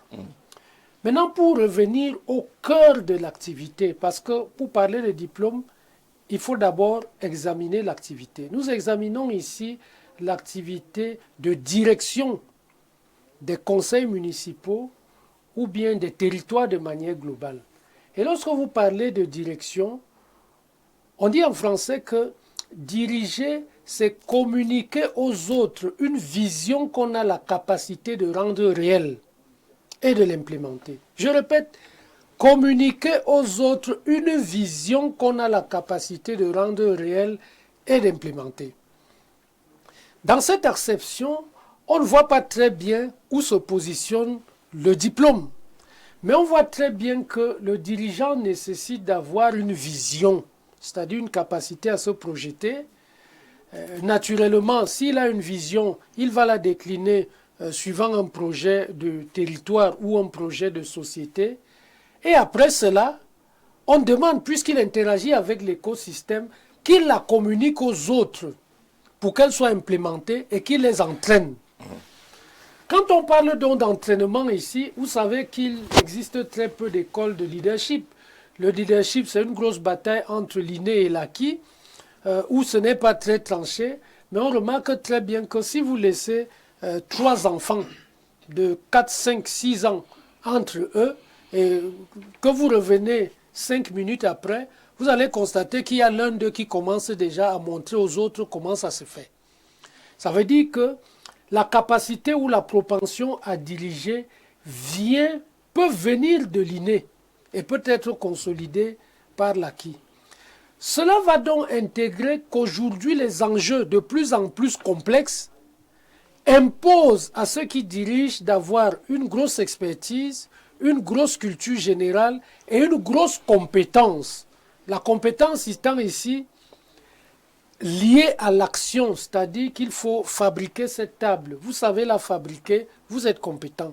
Vous ne savez pas la fabriquer, vous n'êtes pas compétent. Maintenant, pour que le système social puisse résumer ces éléments qui semblent évanescents, il a parlé de diplôme, en se disant, si vous avez le bac, vous êtes susceptible de savoir faire ceci. Si vous avez une licence, vous êtes susceptible de savoir faire ceci. Et en sciences, vous savez que ce sont des hypothèses, mais en pratique, ces hypothèses ne sont pas réelles. Maintenant, si vous prenez la direction comme quelque chose d'inclusif, vous voyez très bien qu'en amenant le critère de diplôme, vous excluez déjà une grosse frange de la population. Parce que vous dites, il faut avoir ceci. Or, la démocratie n'est adossée qu'aux critères d'appartenance au territoire, c'est-à-dire que vous avez la nationalité ou la citoyenneté du lieu que vous habitez, et puis vous avez la culture du lieu que vous habitez. C'est ça la démocratie. On ne peut donc pas rentrer dans l'exclusion. Mais cela nécessite donc que d'autres paramètres complémentaires au diplôme puissent être définis ou alors puissent être ajoutés à cela pour qu'on ait un consensus le plus large possible autour du profil des acteurs dont nous pouvons avoir besoin pour assurer la direction de nos territoires. Je vais vous prendre des cas pratiques. Vous savez, en communication, nous sommes factuels. Si diriger, c'est communiquer aux autres une vision qu'on a la capacité de rendre réelle. Nous allons prendre le cas de la ville de Yaoundé. Vous savez que la ville de Yaoundé a des maires qui sont très diplômés, très très diplômés. Mais est-ce que vous connaissez la vision de la ville de Yaoundé? Vous en avez déjà entendu parler? Vous l'envoyez en portage? Vous l'envoyez en interaction avec la citoyenneté? Ça peut donc questionner la capacité de ceux qui ont des diplômes à assurer le portage d'un projet territorial. Deuxièmement, lorsque vous aspirez à diriger des gens, vous avez besoin d'un minimum de légitimité. La légitimité étant ici la reconnaissance que les pairs vous confèrent et qui vous donnent la capacité à les entraîner. C'est-à-dire ils vous reconnaissent comme tels, comme exemplaires et vous investissent du pouvoir de les conduire. Vous savez très bien que les diplômés ont de la difficulté à s'insérer dans cette perspective de légitimation par l'écosystème global. Pour quelle raison? Parce que, un, ils sont minoritaires, deux, ils vivent dans un monde qui peut ne pas être le monde courant et par conséquent ont de la difficulté à s'asseoir dans l'écosystème démographique qu'ils ont la possibilité de pouvoir diriger. Et troisièmement, enfin... Là, vous êtes en train de définir le maire qui doit forcément... Troisièmement, enfin... Qu'on doit forcément saluer le matin, qu'on doit souvent... Troisièmement, enfin, et je vais... Jean-Jacques. Troisièmement, enfin, et je vais terminer par là... la parole sur le sujet. Troisièmement, enfin, et je vais terminer par là, vous savez la grosse différence qu'il y a entre tout ce qui est théorique, le diplôme étant théorique, tout ce qui est théorique, et la pratique opérationnelle sur le terrain. C'est deux mondes qui doivent se parler, mais qui, dans le contexte de la socialisation actuelle de notre pays, ne se parlent forcément pas beaucoup.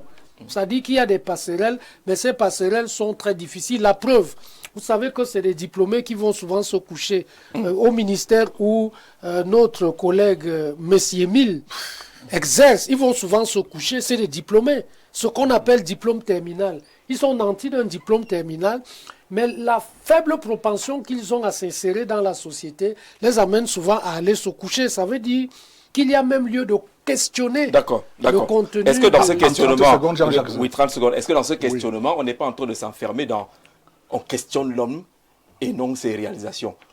On se dit l'intellectuel, ça va être difficile de communiquer. Est-ce qu'on veut quelqu'un qui organise des meetings ou quelqu'un qui pose des actes? En fait, mes 30 secondes, et je crois que l'expert Assembe sera d'accord avec moi. Nous sommes dans le cadre du développement, tout au moins de la décentralisation, on met un peu l'Assemblée nationale de côté. Nous sommes dans le cadre du développement local, qui suppose un développement participatif. Donc ici, on ne parle pas beaucoup plus de diriger. On ne dirige pas en fait. Le maire ne dirige pas. Et c'est justement les dépravations que nous avons, que nous avons dans nos collectivités territoriales décentralisées. Le maire, et il faut bien le dire, quand nous parlons des conseillers municipaux, la loi prévoit que on élit la base, ou tout au moins le peuple élit une liste des conseillers municipaux. Qu'on soit premier ou dernier sur la liste, une fois élu, chaque conseiller municipal a ses chances d'être maire. Nous partons d'abord de ce fait. Ça veut donc dire qu'on ne voit pas tout de suite le maire. On voit d'abord le profil du conseiller municipal qui sera maire. Et une fois qu'on est maire, on est assis sur le conseil. L'exécutif est assis sur le conseil. Qu'on doit diriger. Ça veut dire que l'exécutif en lui-même pose des actes que seul le conseil autorise. Et quand on dit commune, c'est quelque chose qui réunit tout le monde. Tout le monde, oui. C'est quelque chose que nous est en commun. Donc, des verbes, des actions, diriger, faire ceci, leadership et autres là, ça me cadre beaucoup avec ce que nous disons ici. Ce leadership-là dont nous apporte donc des dépravations, des incongruités et autres, où le maire pense que justement, il est le maître absolu, c'est lui qui décide, c'est lui qui oriente. Non! Dans la décentralisation, ce n'est pas ça. C'est le commun qui est privilégié. Merci, merci, vous allez réagir. Si vous devez permettre en 30 secondes, diriger, c'est entraîner l'ensemble à la décentralisation. Entraîner l'ensemble à la participation, de telle sorte qu'on produise des résultats suivant la demande sociale. Bienvenue. Réaction sur la question d'abord qui est posée. Est-ce qu'il faut arriver à ce niveau-là qu'on commence à questionner ou imposer diplôme ou compétences à nos élus locaux? Justement, je voudrais dire que j'ai écouté l'ensemble des copanélistes. Et je crois que je partagerai le même avis sur le plateau avec M. Aboubacar et Mme Jeanne Bondo. Tout simplement pourquoi? Parce que lorsqu'on est conseiller municipal et qu'on peut être maire, au finish, on est là pour coordonner. Et lorsqu'on coordonne un ensemble d'actions, le maire, puisqu'il s'agit de lui, a à côté de lui sur le plan administratif un secrétaire général. Très bien.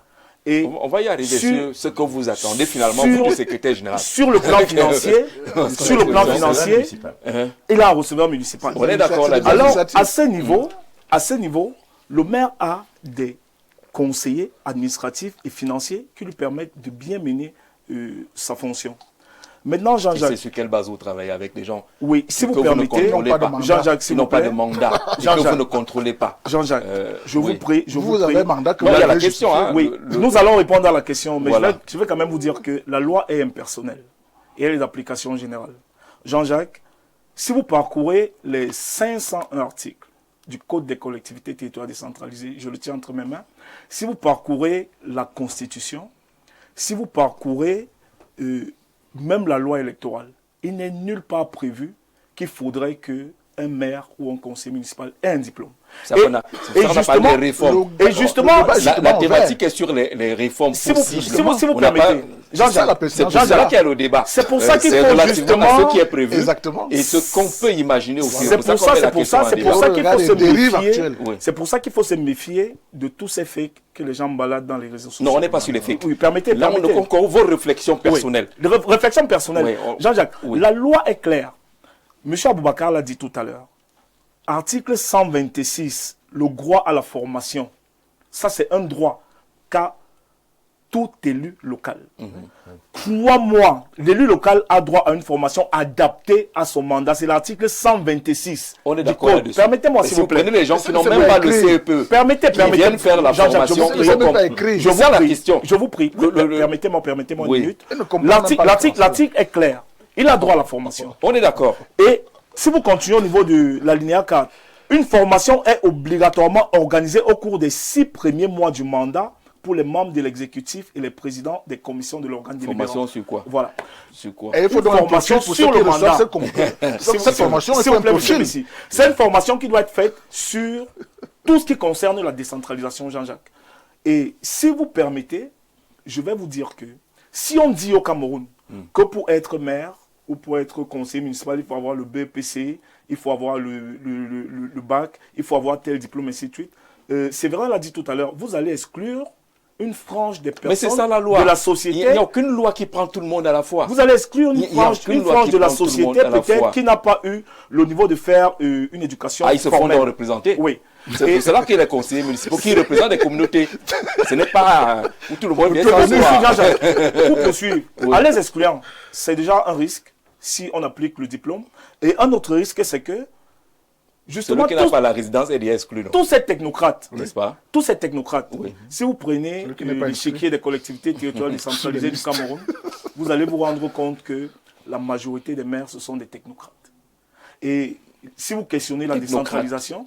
Technocrates, si je peux le dire ainsi, ce sont des gens qui sont... qu'on soit clair avec les termes. Hein. Oui, ce sont des gens qui sont suffisamment diplômés, mais quand vous questionnez les réalisations sur le terrain, ça pose problème. Or, M. Bakar l'a dit tout à l'heure, je rends un vibrant hommage à cette grande dame, paix à son âme, Madame Founing, peut-être qui n'avait pas un diplôme assez élevé, mais qui a participé à faire de Douala 5. Allez fouiller dans sa gestion. Voilà. Ce que vous dites là. Donc, vous voyez, Jean-Jacques, c'est l'engage que vous. Jean-Jacques, lorsqu'on voudrait exiger un diplôme à un élu local, sauf à me dire tout à l'heure, monsieur Messi, que vous allez changer la constitution, vous allez changer la loi électorale et vous allez changer le code des CT. Nous partons de ce que le président a dit. Voilà. Il a annoncé les réformes institutionnelles. On se dit que, est-ce qu'au chapitre de ces réformes, on peut revoir les conditions d'élection des conseillers? C'est nous qui suscitons le débat. On n'a pas dit que la loi n'a pas dit ça. Ce n'est pas nécessaire. Ce n'est pas nécessaire de changer parce que, si vous permettez, monsieur Assimi, ce n'est pas nécessaire. Parce je vous ai dit tout à l'heure qu'il y a un secrétaire général et il y a un receveur municipal. Ce sont des conseillers. Ceux-là n'ont pas de mandat. Ils ne répondent à rien. Oui. Pour préparer un budget dans une collectivité, c'est le secrétaire qui prépare le receveur municipal et le secrétaire général. C'est le secrétaire général qui prépare le budget. Pas la vision d'une commune. C'est les fonctionnaires. Ils ne définissent pas la vision d'une commune. Ils ne délibèrent pas. Ils ne sont pas, quand même, c'est pas la part des choses. Il faut faire la part des choses. C'est des fonctionnaires. C'est des fonctionnaires. Ils font exactement leur travail. C'est tout. Et si vous voulez même les prendre comme des conseillers, s'ils ont été corrompus, ils vont même vous noyer. Ils vont vous noyer. Allons-y. Lorsqu'il faut valider le compte administratif. Je voudrais dire, Jean-Jacques, que le maire est l'ordonnateur de l'activité de la commune. Oui. Ordonnateur signifie que c'est lui le juge de l'opportunité. C'est lui qui porte le projet territorial. Ça veut dire à côté de lui, les autres ne sont que des conseillers qui donnent leurs conseils et non pas manifester d'état d'âme de ce qui est fait de leur conseil. C'est pas comme ça. Le décideur est seul, monsieur Messi. Le décideur est seul. Lorsque j'ai dit cela, lorsque j'ai dit le maire s'appuie uniquement sur les délibérations. Là, c'est l'organe délibérant, ce n'est pas l'organe de gestion. Mais c'est ça, c'est ce que nous disons. Le maire ne fait pas sa tête. Monsieur Messi, l'ordonnateur... Toutes les décisions du maire sont prises au conseil par voie de délibération. Non, le maire ne fait pas sa tête. C'est justement ça l'erreur. Si vous permettez... C'est ça l'erreur qu'on fait en croyant qu'il est dirigeant. si vous permettez, peut-être qu'on peut revenir sur la structuration. Pas comme ça. Il y a l'organe délibérant et il y a l'organe de gestion. Le maire est l'ordonnateur de l'organe de gestion. Et l'organe de gestion prend son mandat d'où et s'appuie sur les orientations définies par l'organe délibérant. Oui. Ça veut dire dans la gestion, c'est un homme seul et qui sera sanctionné, c'est-à-dire évalué et sanctionné par l'organe délibérant. Lorsque j'ai dit cela, je pourrais ajouter, Jean-Jacques, qu'il y a un parti politique qui a déjà commencé à faire l'expérience du profil. Parce que ce parti, le parti de M. Messi, je voudrais parler du RDPC, a ce qu'on appelle les états de service. Peut-être qu'en plus du diplôme, qui ne me semble pas fondamental, on pourrait plutôt regarder les états de service de ceux qui vont... Vous avez déjà été sur le terrain? Non, pas politique. On vous demande de remplir une fiche. Ce que vous parlez, c'est pour ressortir vos états de service à vous.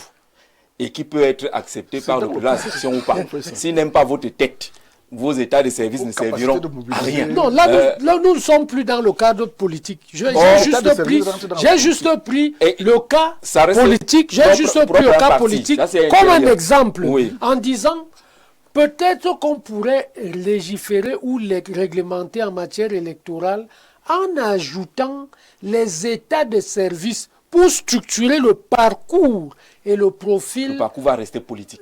Non, pas politique. Il faut parler de l'expérience en général. Oui, l'expérience de manière générale. C'est-à-dire que pour être conseiller municipal, conseiller régional ou député, peut-être qu'il va falloir aller au-delà du fait de savoir lire et écrire ou bien remplir des conditions d'âge. En se disant... À quoi servirait si la le formation? diplôme, une minute. En se disant, si le diplôme ne résout pas la question, parce qu'aucun référentiel ne peut prendre de manière globale l'ensemble de la société. Si le diplôme ne résout pas la question, vous savez depuis quelques moments que le diplôme au Cameroun fait l'objet de dissertation. S'il ne résout pas la question, est-ce qu'on ne pourrait pas établir d'autres critères? Par exemple, le parcours du candidat. Est-ce qu'il a un parcours? Est-ce qu'il a des états de service au plan associatif, au plan administratif, au plan économique et même au plan politique? Est-ce que ces états de service, comment est-ce qu'on les enveloppe pour que le diplôme ne soit pas seulement le critère qui pèse et qui plombe la chose? Je vais lire le message d'un maire, Sylvestre Lebec-Belniak, un ancien maire, qui dit ceci: je viens de prendre votre émission Faute d'énergie électrique depuis le matin dans mon quartier Asia. Relativement à votre thématique, je serais d'accord qu'on impose des diplômes à tous les élus. Dans ces conditions, il faudrait que le maire ait le diplôme le plus élevé au conseil municipal. Et bien entendu, le président de la République devrait être le plus diplômé. Vous comprenez, Jean-Jacques, s'il vous plaît, Jean-Jacques, vous comprenez donc, Jean-Jacques, on va avancer. Avec cette intervention, je vous prie 30 secondes. On comprend un peu ce qu'il a dit. Je vous prie 30 secondes, s'il vous plaît. Avec cette intervention, vous comprenez que le diplôme n'est pas nécessaire. Et je continue de vous le dire qu'il n'est pas nécessaire. Tout simplement pourquoi notre loi... Non, on ne peut pas rester sur la loi. La loi, on n'est pas sur la loi. Le code a déjà prévu une formation des élus locaux. Et on a demandé que la formation, c'est sur la base de Jean-Jacques, si quelqu'un a une licence en lettres modernes, ça fait de lui un manager. Est-ce que ça fait de lui un bon manager? Ça fait qu'il peut lire au moins un texte de loi. Non, mais justement, la loi dit qu'il faut savoir lire et écrire. Non, lire un texte de loi ne veut pas dire lire et écrire. Vraiment, lire un texte de loi ne veut pas dire lire et écrire. Une licence, ça donne une présomption. Ça ne veut pas dire comprendre. Merci. Ça ne veut pas dire comprendre. Mais il y a une présomption, au moins, celui qui a une licence, il y a une présomption de compréhension. Nos femmes, peut-être, voilà, madame Jeanne. Non, pas les femmes. Pas les femmes. Les femmes qui sont peut-être des Bayamsa, non, pas les femmes. ne peuvent pas être de bonnes conseillères municipales. Non, on n'a pas dit ça. Non, la question est simple. La question est simple. On n'a pas dit ça. La question est simple. Répondez simplement à la question. Vous n'êtes pas d'accord. Vous dites qu'on doit enlever cette affaire de diplôme-là. Non, la loi même déjà claire. Non, on a dit qu'on n'est pas dans la loi. On n'a pas les réformes. On est en train de sortir de la loi. Il y a des conseillers qui ne savent pas lire. On va changer la constitution. Mais sur le terrain... Il y a des conseillers qui ne savent pas lire. Est-ce que ça, quand ça vous arrange, vous la changez?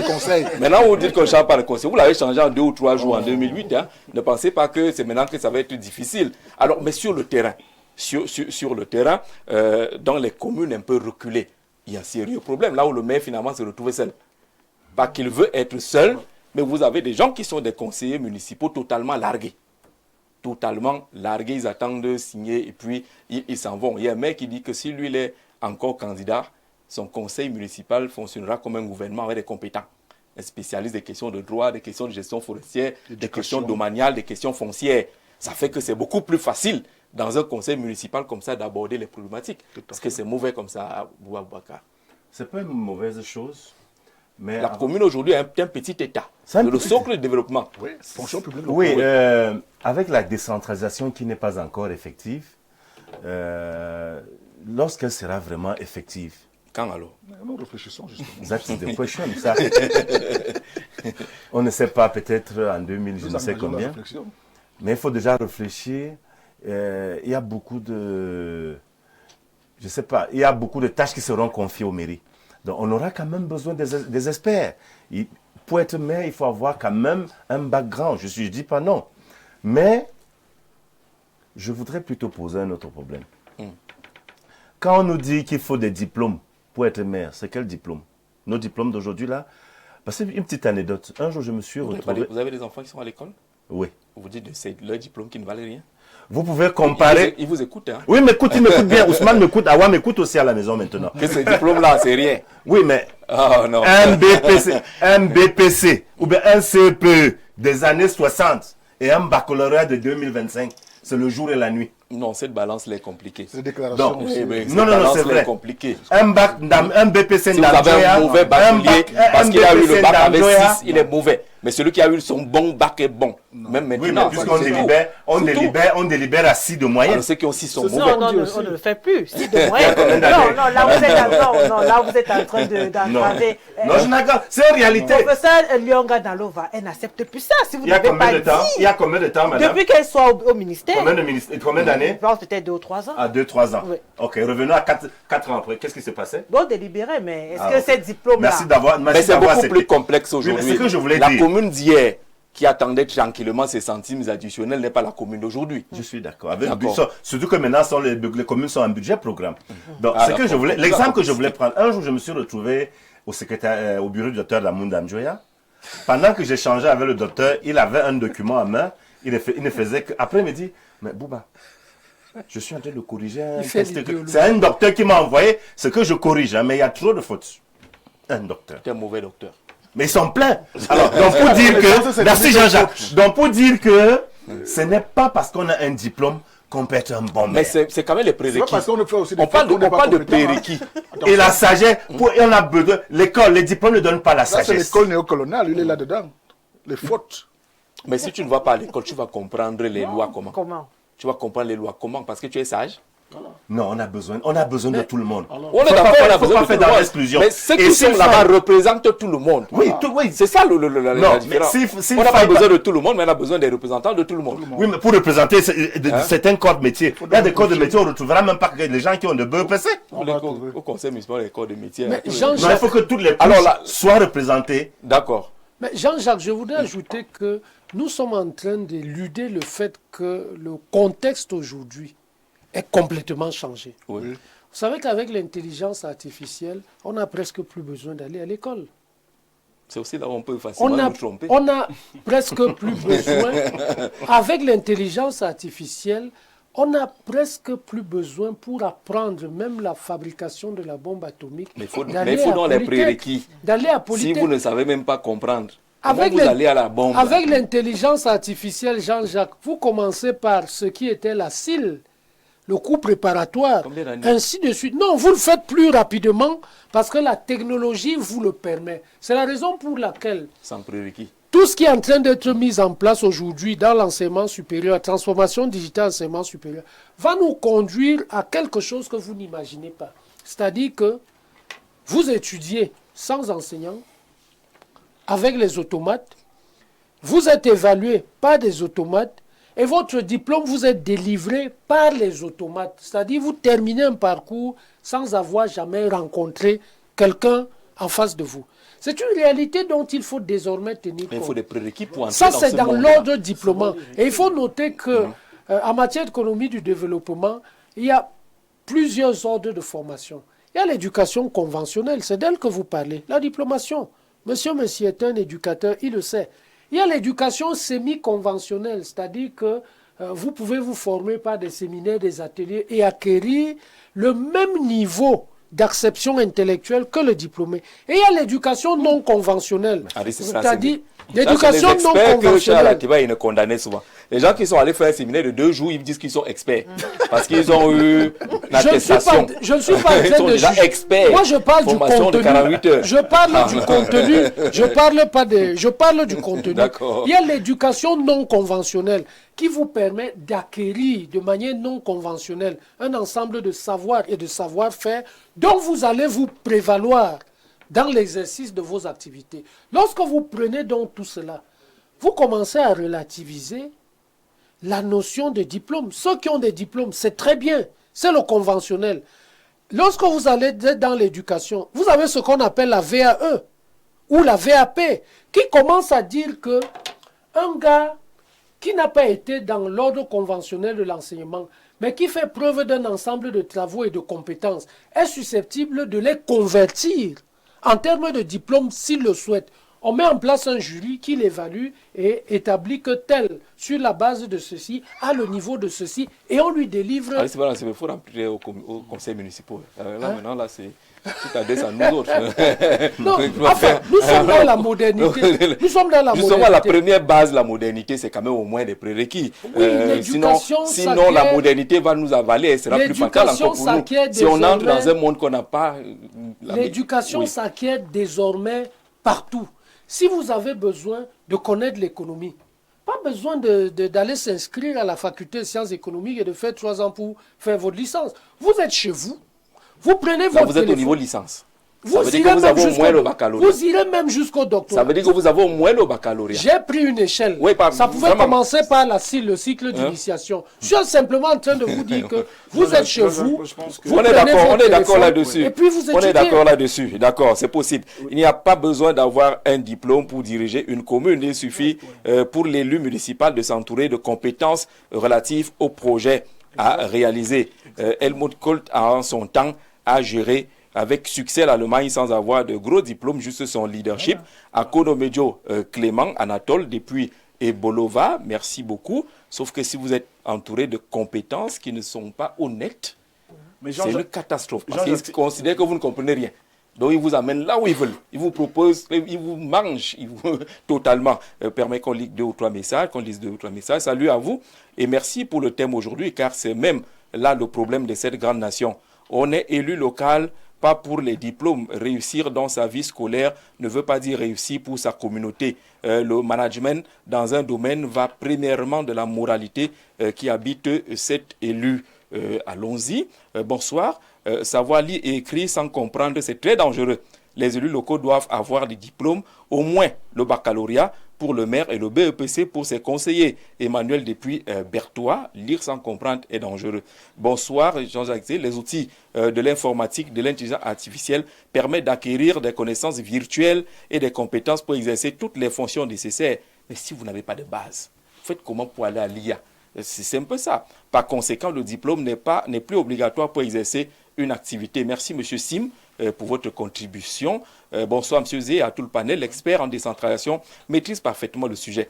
Il faut voir au-delà du diplôme dans cette histoire. C'est pour ça que quelqu'un a parlé de compétences, pour qu'on s'arrête pour le diplôme. On peut avoir le bac et n'avoir aucune vision du développement. Un parcours professionnel peut être un bon critère de choix des candidats. C'est Dexter depuis Guider. Oui, c'est avec cette notion-là que tous les retraités deviennent maires. Bonsoir à vous sur le plateau. Excellente émission.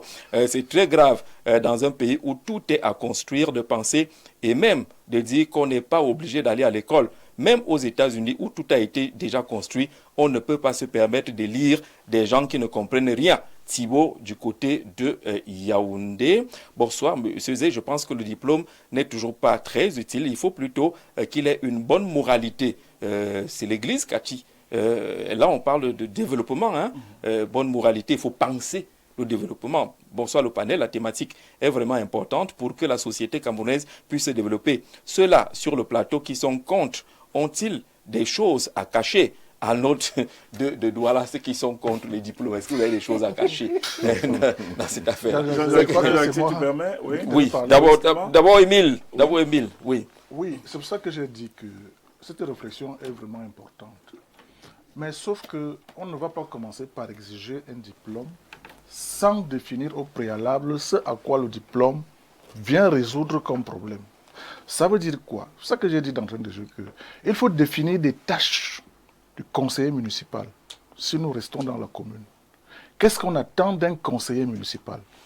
Moi, de mon expérience, au-delà de la loi, il y a un tas de documents en prélude à une session municipale qu'on remet au conseiller à chaque conseiller et qu'il est tenu d'exploiter pour apporter le moment venu des amendements, des suggestions et des contributions. Oui. Vous voyez un peu? Si je prends seulement cet acte. Non. Imaginez donc un conseiller municipal. Vous trompez. Le conseiller municipal, au préalable, a une vision du territoire. Et lorsqu'il vient en session du conseil, c'est pour apporter sa vision dans le principe. à la proposition qui... Donc, on ne peut pas commencer avec les documents. Non, le conseil municipal... Permettez, je vous dis comment ça fonctionne. Conseil municipal... Allez, c'est vrai, vous êtes dans le principe. Qu'est-ce que vous racontez? Les conseillers municipaux qu'on a chez nous, là, les délibérations ils ne connaissent rien de la vision. Quelqu'un les choisit. Moi, je parle à côté d'un conseiller municipal. Lui cherche à être élu. Il le ramasse dans les villages. Les gens peuvent le voter. C'est malheureusement ce qui se passe. Le principe, c'est celui que vous évoquez et qui est important. Mais dans la pratique, on est loin de cela. C'est un ancien conseiller municipal. Permettez à l'ancien conseiller municipal d'aller jusqu'au bout. Vous allez réagir. La faute collective ne crée pas... Vous allez... Allons-y, le conseil municipal. C'est un conseil qui est assorti des délibérations qui sont des décisions de ce conseil que l'exécutif doit mettre en place. Et il prépare donc des projets, que ce soit au niveau du budget, que ce soit le compte administratif, que ce soit ainsi de suite, où le conseiller doit avoir minimum 3 jours avant ces documents pour les exploiter et apporter des amendements et des suggestions et des contributions. C'est ce qui se passe. De telle sorte, donc, quand vous arrivez au conseil, les débats vont dans le même sens. Si vous n'avez pas la capacité à exploiter, à comprendre même le fond des documents qui vous a été présenté, quelle sera votre contribution à ce conseil? Voilà le problème qui est posé, monsieur Séverin. C'est ça le problème. C'est pas une question de vision. Il est sûr. C'est pas seulement une question de vision. Nous qui couvrons les conseils. Le maire et ses équipes ont une vision qu'ils proposent au conseil et qui l'accompagnent donc. Mais si vous êtes en incapacité de comprendre les mécanismes et les enjeux de cette vision, parfois on joue même contre sa communauté. Parce qu'on a été capable de comprendre. D'accord. Un projet. Une personne à la fois. Donc moi je dis, dans ces conditions, bienvenue. C'est pour ça que moi j'ai dit, je voudrais réagir. Permettez que je finisse. C'est pour ça que j'ai donc dit, dans des formations nouvelles, on parle des profils de compétences pour ce genre de tâches.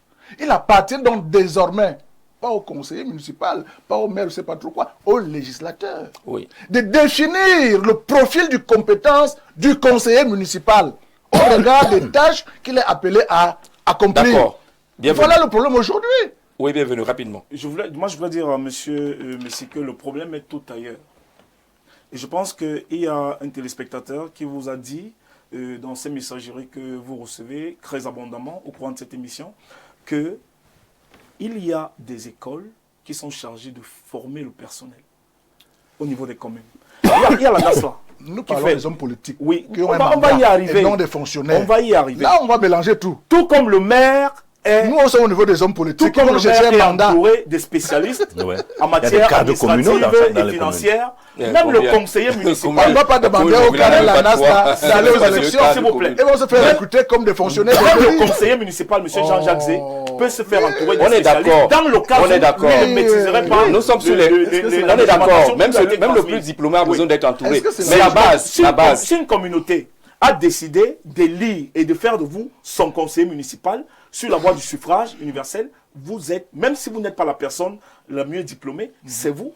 Quelqu'un l'a dit tout à l'heure. C'est dangereux ça. Est-ce que le président de la République est la personne la plus diplômée? Il faut rendre le vote intelligent. C'est pas ça. Il faut rendre le vote intelligent. Il faut dire également que le vote doit être intelligent. C'est pas parce qu'il est le plus populaire qu'il faut voter. Même dans votre campagne électorale, il faut insister que vous soyez quand même entouré de gens qui peuvent vous permettre d'avancer et que vous sentiez que vous avancez ensemble. Alors on va sortir l'émission 1 minute chacun. Jeanne, la question, il faut relativiser, c'est ce qu'on retient. Effectivement.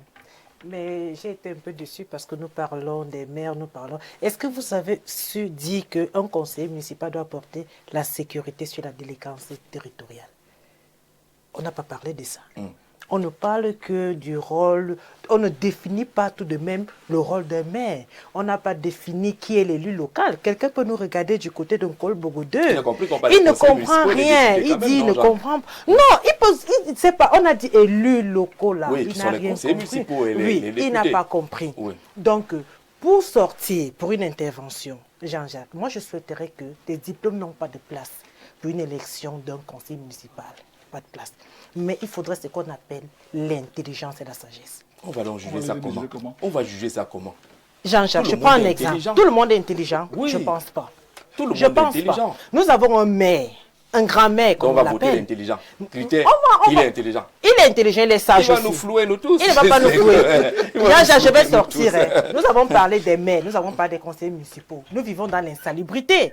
Est-ce que le maire de Yaoundé ne voit pas cette insalubrité? Non, ce n'est pas ce qu'il voit. C'est ce qu'il a prévu dans sa vision. Il a prévu, mais est-ce qu'il est en train de résoudre ce problème? Vous voulez qu'on parle de ça là maintenant là, non, je sortais de là. D'accord. Henri Sivera Sebe. Ma position est claire dessus. Il faut aménager des référentiels qui enrichissent la possibilité d'être élu local. Je terminerai en disant que l'élu local ne vient pas découvrir la localité au conseil. Non, l'élu local est un exécutif local en puissance. Cela signifie qu'il y a un travail en amont qu'il se fait. Il prépare le conseil municipal chaque jour. Merci. Le calendrier budgétaire au Cameroun, c'est du 1er janvier au 31 décembre. Vous comprenez pourquoi il faut que le conseil municipal du 1er janvier au 31 décembre. Parce que dans nos communes rurales, ils ne comprennent pas ça. Et à chacune des étapes, le calendrier prévoit que du 1er au 30 janvier, voici ce qu'on fait. Du 1er février à ceci, voici ce qu'on fait. Jusqu'au 31 décembre. C'est pour ça que j'indiquais aux collègues Messi que le conseil municipal ne vient pas lire les documents en conseil, non. Il les prépare du 1er janvier au 31 décembre. Sauf que pour le conseil municipal, il reçoit les documents sur lesquels ils vont travailler. C'est un avatar. Il faut savoir les lire. Jean-Jacques, le fait que ce soit mal fait. Comment ça c'est mal fait? Le fait que le conseil municipal reçoive des documents 3 jours avant le conseil est une faute. La loi dit quoi? On les reçoit 15 jours avant le conseil. Oui, j'ai pas dit. J'ai dit recevoir avant. Je n'ai pas dit 3 jours. Et ils sont censés les recevoir et les comprendre. Ne découvre pas les documents lorsqu'ils sont déjà faits. Il est conseillé, ça suppose que dans le cadre de sa participation. C'est pour ça que je dis, nous sommes également là pour éduquer. Et le fait que ça se passe mal ne veut pas dire que c'est ce qui... D'accord, on a terminé. On a terminé. C'est quoi, pour lire un article? Non, en une minute. Sans commenter. Vraiment, on n'a plus le temps. Là, c'est le journal bilingue qui se prépare. En une minute, Jean-Jacques, je voudrais dire non, ce ne sera même pas une minute. Oui, cette réforme doit être mûrement réfléchie. Non, elle n'est pas encore réforme. C'est un débat qu'on ouvre. C'est un débat qu'on a ouvert. Il doit encore être mûrement réfléchi. Voilà, c'est un débat qu'on a ouvert. Nous, on ne fait pas les réformes. On n'en sait rien. Il faudrait que nous, Camerounais, apprenions à lire nos textes. Le code des collectivités territoriales est assez clair. Tout est clair. Il y a tous les textes sont clairs. Tout un livre deuxième qui vous parle du statut et des attributs de l'élu local. Et ce code vous dit ce qu'il faut faire une fois qu'on est élu. Il faut une session de formation et cette session de formation doit être continue. D'accord. On a noté ce que le code dit. Maintenant, là, notre question, c'est de savoir s'il faut d'abord une formation, quelques éléments prérequis à la base pour comprendre même ce que le code l'a dit. Donc, on se donne rendez-vous demain pour un autre programme et puis lundi également à 17h. N'oubliez pas que tout à l'heure à 20h, les Lions vont jouer et nous souhaitons bonne chance à l'équipe nationale du Cameroun face aux Léopards de la RDC. Il faut gagner, il n'y a pas de conditions. Très bonne soirée.